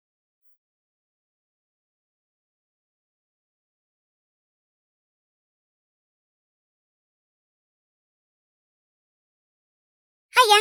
លោកមិនហួរនាងមានមុខមកចូលរួមប្រពៃពិធីនេះដែរលោកក៏ថាខ្លួនឯងជាម្ចាស់កម្មវិធីហើយមែនទេ អ្នកនាងលូសមត្ថភាពអ្នកនាងលូសំបីតែឪពុករបស់នាងក៏បានបញ្ជាក់ហើយនាងនៅសង្ស័យទៀតនេះនាងបានន័យថាម៉េច គូទាំងឆាន់ក្រុមហ៊ុនជិញ្ជាក្នុងរយៈពេលប្រហែលម៉ោងសោះខាត់ដល់តែរាប់ម៉ឺនលានចាប់បានប្រហែលអ្នកមកគ្រប់គ្រងក៏អត់ប្រយោជន៍ដែរណាលោកថាភ្ញាក់រលឹកទេមើលទៅគ្រាន់តែដកភាគហ៊ុននាងចេញពីក្រុមហ៊ុនលក់នោះគ្រប់គ្រាន់ដើម្បីឲ្យនាងដឹងកំហុសនោះទេនាងនឹងមានពេលទំនេរមកអុកលុកនៅទីនេះទៀតទេអុកលុកអីនាងមកងាយលក់វិញហួយខ្ញុំហើយពេលនេះមនុស្សទូទាំងពិភពលោកគេដឹងរួចទៅហើយក្រុមហ៊ុនជិញ្ជាបានដួលរលំនៅសម្ដែងល្ខោនល្អមើលទៀតទេឱកាសល្អបែបនេះខ្ញុំមិននឹងឲ្យខុសទេក្រុមហ៊ុនជិញ្ជាដួលមិនក៏ខ្ញុំមិនដឹងនៅមករឹងទៀតព័ត៌មានថ្ងៃនេះភាគហ៊ុនធំទាំង3បានមកជប់ជុំគ្នាគឺចង់មកដកក្របពុជស្អុយរបស់នាងនេះចេញនៅស្មានថានាងលាក់បាំងពួកយើងចិត្តទេហើយអាចលាក់បាំងពួកគេតាមមែនទេចាំមើលថ្ងៃនេះយើងចង់ដឹងថាការបកមុខពិតប្រាកដរបស់នាងយ៉ាងម៉េចវិញ អ្នកនាងលូខ្ញុំដឹងថាគ្រួសារនាងជួបនឹងផលវិបាកនាងកុំគូនក្នុងចិត្តបើបែបនេះគ្រួសារលោកនឹងធ្លាក់លែងត្រឡប់ក្រោយហើយ គូទាំងឆាន់លោកធ្វើបាបខ្ញុំពេកបេះដូងដោយសារគេតែលោកចូលចិត្តគេឬមិនក៏ចូលចិត្តមុខមាត់គេតែជាមួយមនុស្សដូចគេនេះចាំតែមើលទេភាគហ៊ុនធំទាំង3បកអាក្រាតមុខមាត់គេហើយខ្ញុំក៏ទី1ហើយគឺជាអ្នកបំផ្លាញមុខមាត់របស់គេចង់បំផ្លាញមុខមាត់ខ្ញុំគឺមានតែវាយបំផ្លាញមុខមាត់នាងសិនអញហ៊ានវាយយ៉ាងផងអីនេះជាដំណើររបស់ខ្ញុំវាយនាងតែវាយ៉ាងម៉េច អ្នកណាហ៊ានប៉ះពាល់កូនយើង គឺមានតែវាយបំផ្លាញមុខមាត់នាងសិនហ៊ានវាយយ៉ាងផងអីលោកលីវួយដូចគេត្រូវគេវាយនេះគេមិនចង់រស់ហើយចាំមើលល្ខោនបន្តទៀតទៅលោកវ៉ាន់សុំមកដល់ហើយប៉ាខ្ញុំត្រូវគេវាយ អាគេនយូរលូទៀតហើយខ្ញុំទទួលស្គាល់គេនេះសំបីតែយើងនេះក៏ចាញ់បោកគេដែរថាគេជាមនុស្សខ្លាំងគឺគេបោកប្រាស់យើងគ្រប់ពេលលោកនិយាយបានន័យថាម៉េចក្រែងនៅស្រុកក្រៅលោកក៏ធ្លាប់ជួបមុខគ្នាដែរឬមួយក៏នៅតែខ្លាញ់ទៅយកគូខ្ញុំដឹងថាលោកចង់នៅក្បែរក្រុមហ៊ុនជិនយាគ្រប់ត្រគេក៏ប៉ុន្តែវាមិនកើតទេប៉ុន្តែដល់ពេលបោះអាក្រាតបានហើយខ្ញុំខ្លាចតែក្រុមហ៊ុនគូលោកក៏រលាយដែរលោកនិយាយបានន័យថាម៉េចហ្នឹងឬមួយក៏អគ្គនាយកលូយើងលោកការសហការជាមួយនឹងលោកមិនអស់ចិត្តសោកស្ដាយខ្ញុំគិតថាលោកមិនចាំបាច់សោកស្ដាយអ្វីនោះទេព្រោះថាមកពីលោកនឹងប៉ះពាល់គេមុននោះគ្នាល្ងើជាមួយគ្នាហើយពួកឯងដែលជួបអគ្គនាយកពិតប្រាកដដែរទេអមិនក៏ពួកឯងច្បាស់ម្ល៉េះគេគឺជាអគ្គនាយកក្រុមហ៊ុនជិញ្ជាតែខ្ញុំគឺជាអ្នកដែលធ្លាប់ជួបគេហើយគេគ្រាន់តែមើលទៅមុខដូចគ្នាប៉ុណ្ណោះប៉ុន្តែអាកប្បកិរិយាបើប្រៀបធៀបជាមួយគ្នាមើលទៅគឺខុសគ្នាឆ្ងាយណាស់នាយកលោកគឺសំអាងលើតែមាត់លោកគ្នាផតាំងគេគ្រាន់តែនារីអនាម័យនៅក្រុមហ៊ុនយើងទេទាំងអស់គ្នាដែរលើទេរឿងនេះលោកសង្ឃបានបញ្ជាក់ទៅហើយអញ្ចឹងលោកនិយាយអ្វីពេលនេះក៏យើងមិនដឹងដែរចង់ដឹងមិនដឹងក្រុមហ៊ុនទាំង3របស់ជីងយាគឺមកជួបជុំនៅទីក្រុងនេះក៏ព្រោះតែចង់បកស្បែកមុខគេបងគ្រប់គ្នាមិនទាន់ដឹងអញ្ចឹងចាំមើលទៅអញ្ចឹងបើពួកលោកមកអុកលុកដូច្នេះគឺធ្វើឲ្យពួកយើងអស់សង្ឃឹមខ្លាំងណាស់ក្រុមហ៊ុនធំទាំង3របស់សហគ្រាសជីនយាបានមកដល់សូមគ្រប់អ្នកទាំង3សូមគោរពអ្នកទាំង3ចាំដល់ម្ចាស់ភាគហ៊ុនទាំង3មកដល់នោះអាចបកអាក្រាតធៀបពិតរបស់នាងហើយពេលនេះនៅមករឹងដែរទៀតទេបើមើលទៅស្ថានភាពបែបនេះពួកគេមិនមកក្នុងបំណងល្អទេលោកនាយកគូបារម្ភពីខ្ញុំតាមមែនទេ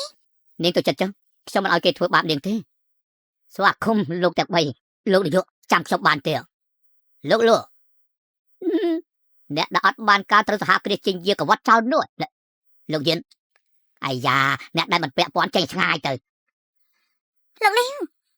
លោកបានន័យថាយ៉ាងម៉េចគ្មានន័យយ៉ាងម៉េចទេខ្ញុំគ្រាន់ចង់សួរនៅចំពោះមុខពីថ្ងៃនេះសហគ្រាសជិញ្ជាបានត្រូវខាតបង់តម្លៃ 10000 លានគួរដោះស្រាយជាមួយយើងទេហើយនៅទឹកលុយដែលខាតបង់នៅស្រុកគេទៀតនាយកលូអ្នកគួរតែនិយាយអំពីវិធីដោះស្រាយប្រាប់ភាគហ៊ុនមួយៗផងបើអញ្ចឹងថ្ងៃនេះពួកអ្នកទាំងអស់គ្នាមិនដេកដល់មែនទេប្រសិនបើនិយាយមិនច្បាស់ទេអញ្ចឹងមេធាវីមកនិយាយព្រោះតែរឿងភាគហ៊ុនមានបញ្ហាខាតបង់ដើម្បីឲ្យបានច្បាស់លាស់ឬមួយក៏នាងសម្រេចថាចង់ឲ្យលុយពួកយើងចូលក្នុងទឹកដោយអត់ប្រយោជន៍ទៅភាគហ៊ុនធំទាំង3សម្ដែងបែបនេះបញ្ជាក់ថាព័ត៌មាននោះគឺពិតប្រាកដហើយមើលទៅនាយកលោកគាត់និយាយមិនខុសទេឬមួយក្រុមហ៊ុនជិញ្ជាគឺត្រូវសួយប៉ិតមែនតែមាញ់នេះឲ្យមានអំណត់ណាស់មែនទេចាំមកពេលនេះទៅនាងគួរតែធ្វើយ៉ាងម៉េចវិញនាយកយាម ថ្ងៃនេះនៅចំពោះមុខសាធារណជនធ្វើអញ្ចឹងមានន័យថាម៉េចទៅមិនន័យថាម៉េចខ្ញុំគ្រាន់តែឆក់ឲ្យនាយកលោកនៅទល់មុខទាំងអស់គ្នានិយាយឲ្យបានច្បាស់ពួកយើងគឺភាគហ៊ុនរបស់សហគ្រាសចិញ្យានាយកគោនេះគឺជារឿងផ្ទៃក្នុងពួកយើងលោកជាអ្នកក្រៅគ្មានសិទ្ធិអីបន្តមាត់ទេប៉ិតមិនឲ្យគូធានឈិនលោកស្មានថាលោកជាស្អីជាមួយនឹងក្រុមហ៊ុនយើងទៅជាម្ចាស់ប្រុសមែនទេនេះមិនមែនជារឿងរបស់លោកទេជាចេញនាយកលោកការទៀមទាតូចតាចរបស់យើងណានាងអាចបំពេញបានខ្ញុំចាំបានលោកមិនមែនជាប្រុសដើរក្រោមកន្ទុយក្បិនមនុស្សស្រីទេពួកឯងអ្នកដែលត្រូវដោះស្រាយគួរតែពួកអញទេត្រូវដោះស្រាយឲ្យយើងពួកអញមិនគួរនិយាយអំពីរឿងចំនួននៃក្រៅប្រទេសថាយ៉ាងម៉េចបានជារលំរលាយមិនសមជាមួយភាគហ៊ុនហេតុអីបានជាដួលរលំនាងចង់និយាយថាការបង្វិលទទួលការខុសត្រូវទាំងអស់មកឲ្យយើងលោកខ្លួនឯងធ្វើរឿងមិនស្អាតបាត់ផងនៅហ៊ានមកនិយាយទីនថាការខាត់បង់ចំនួននៅស្រុកគេនោះប្រកាសជាមិនពាក់ព័ន្ធជាមួយពួកលោកមែននេះអគ្គនាយកលូសំអាងតែសំដីនិយាយនៅចំពោះមុខអ្នកទាំងអស់គ្នាមកចោទប្រកាន់ខ្ញុំបើគ្មានភស្តុតាងមកបញ្ជាក់ទីខ្ញុំជាអ្នកទី1ដែលមិនព្រមពួកឯងបានធ្វើស្អីនោះក្នុងចិត្តគឺបានដឹងច្បាស់នេះដូច្នេះនាយកលោកសូមអញ្ជើញដោះស្រាយឲ្យយើងផង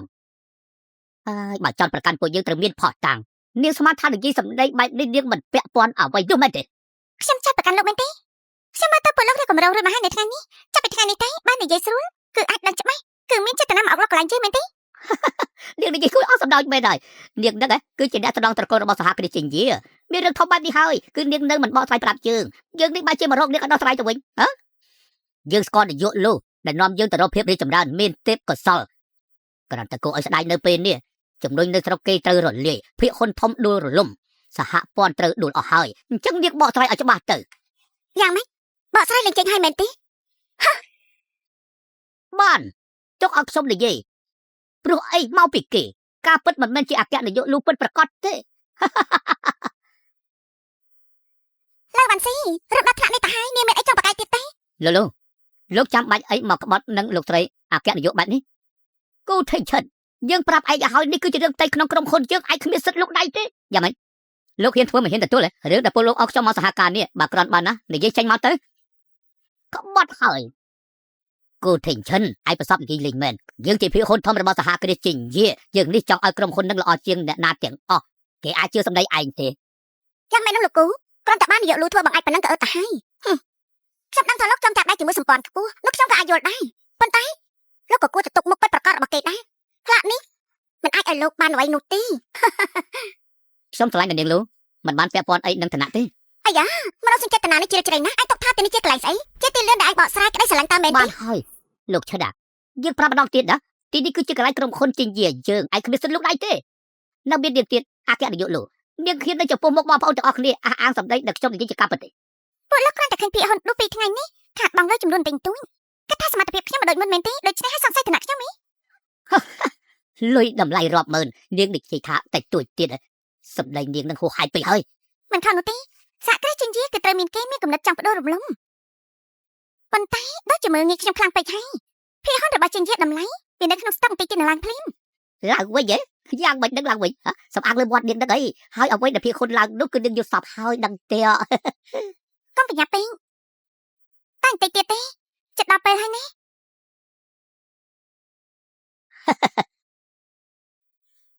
តម្លៃភាគហ៊ុនឡើងហើយឡើងដល់ទៅទ្វេគុណយើងខំតែភ័យការពិតនៅមានទេនេះជាកម្មវិធីល្អណាស់គ្រួសារឆាយគឺពិតជាពឹងបានមែនទេលោកមែននិយាយថាអូភូមិគ្រឹះដែលមានទ្រព្យសម្បត្តិស្ដុកស្ដំមហាសាលអូចូលមកទេស្ដាប់តាមលោកនិយាយគ្រួសារឆាយម៉ាន់គឺព្រោះតែលោកបានចេញមុខមែនទេប្រកាសហើយមានតែជើងទីដែលអាចបើកច្រកឋាននរកចេញមកជួយពន្លត់ភ្លើងសហគ្រាសចិញ្យាបានខ្ញុំមើលតែលោកខ្លាំងធំក្រាន់ដែររឿងបែបនេះហ៊ានចេញមកខ្លួនឯងនាងនិយាយនេះបាននេះថាម៉េចនាងចង់និយាយថាសហគ្រាសឆៃម៉ានព្រោះតែនាងទៅព្រមលោកដៃចេញមកជួយតើមែនទេចឹងអ្នកទាំងអស់គ្នាស្មានថាមិនខ្ញុំអាចដឹងសហគ្រាសឆៃម៉ានគេចេញមកពេលនេះចៃដន្យពេកហើយមិនចៃដន្យទេលោកចាំមើលតែបន្តិចទៅដឹងហើយមាត់ក្រាន់បើបានអញ្ចឹងនាងមានផលតាំងអីអាចបញ្ជាក់បានថាភូមិគ្រឹះឆៃម៉ាន់មានតែនាងអត់មានជើងនេះគឺជារូបភាពដែលពួកយើងទៅសហគ្រាសជាមួយនឹងគាត់លោកយ៉ាងគឺបាននិយាយថានៅគ្រប់គ្រងពួកយើងដូច្នេះហើយមានភាគហ៊ុនយើងថ្ងៃនេះគឺយើងត្រូវតែឡើងដល់កំពូលតែម្ដង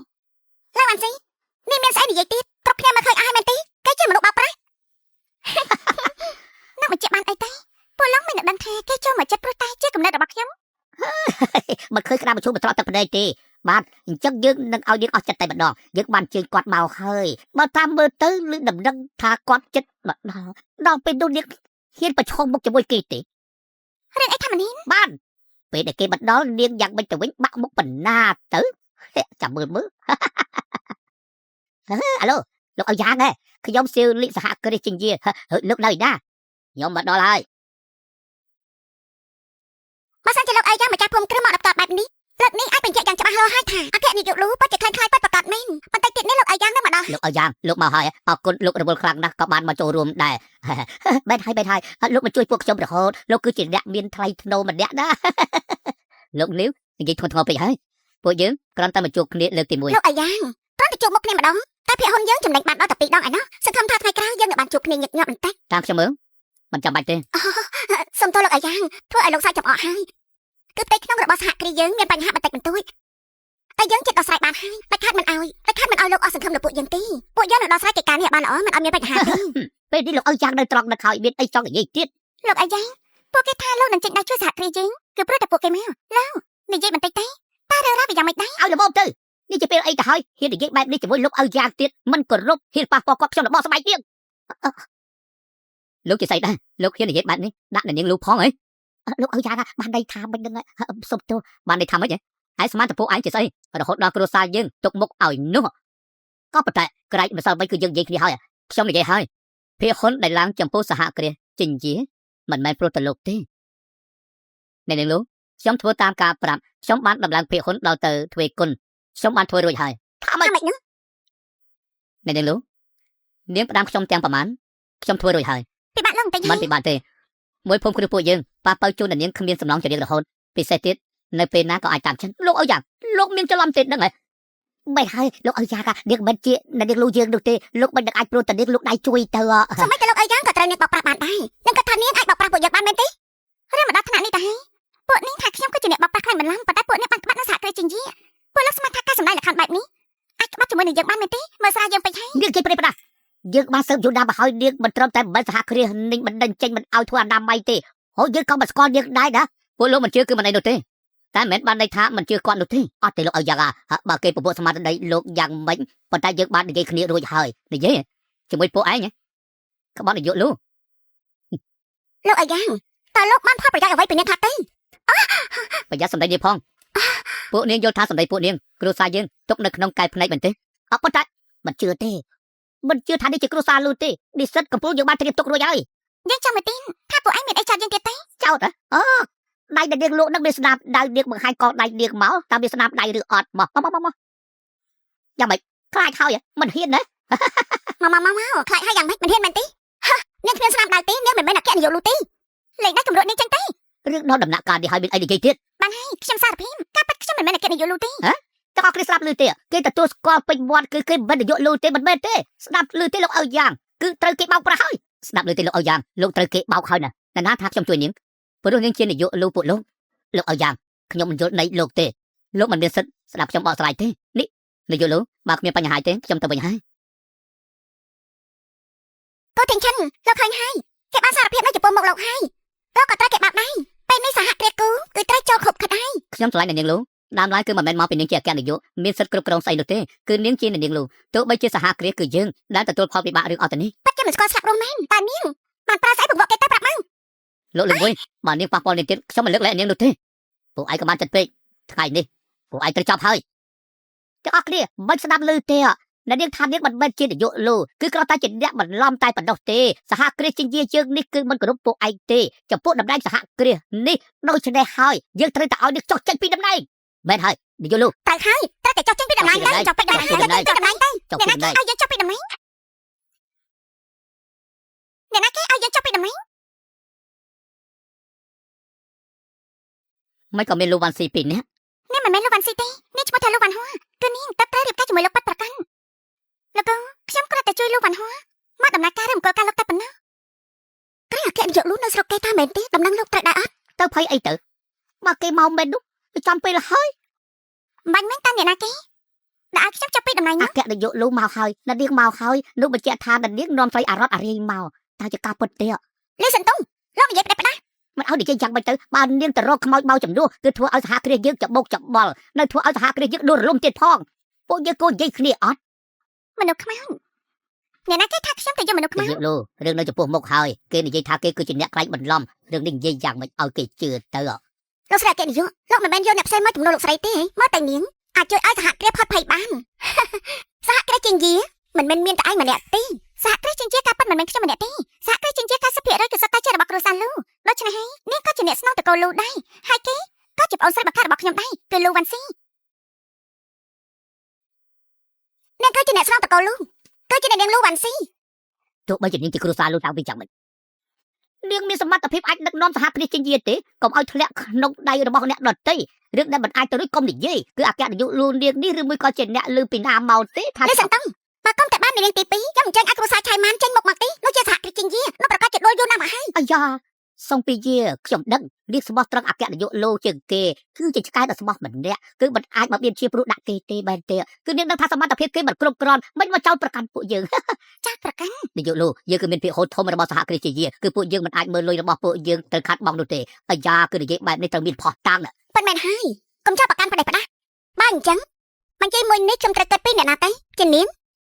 ឬមួយក៏ជាគេអគ្គនាយកលីនាងនៅមានមុខមួយនិយាយធ្វើដូចជាតំណងទៀតរឿងនៅផ្នែកកណនីគុំនោះនាងច្បាស់ជាអ្នកណាទាំងអស់សងពេញយៀននាងចង់វាយមនុស្សរបស់ខ្ញុំចង់ស្លាប់មែនទេស្លាប់នៅចំពោះមុខខ្ញុំហើយនៅតបតមកទៀតទេពលលោកស្មានថាខ្ញុំមិនដឹងពេលដែលខ្ញុំមិននៅមួយរយៈនេះតាមមែនទេអគ្គនាយកលូមិននៅមួយរយៈគឺទៅរកអ្នកដែលក្បត់ប្រមូលផាតាំង លោកវ៉ាន់ហោះខ្ញុំប្រាប់នាងណានាងមានផោះតាំងយើងឆាប់យកចេញព្រាមមកបើមិនអញ្ចឹងទេចប់ហើយ ពេញយៀន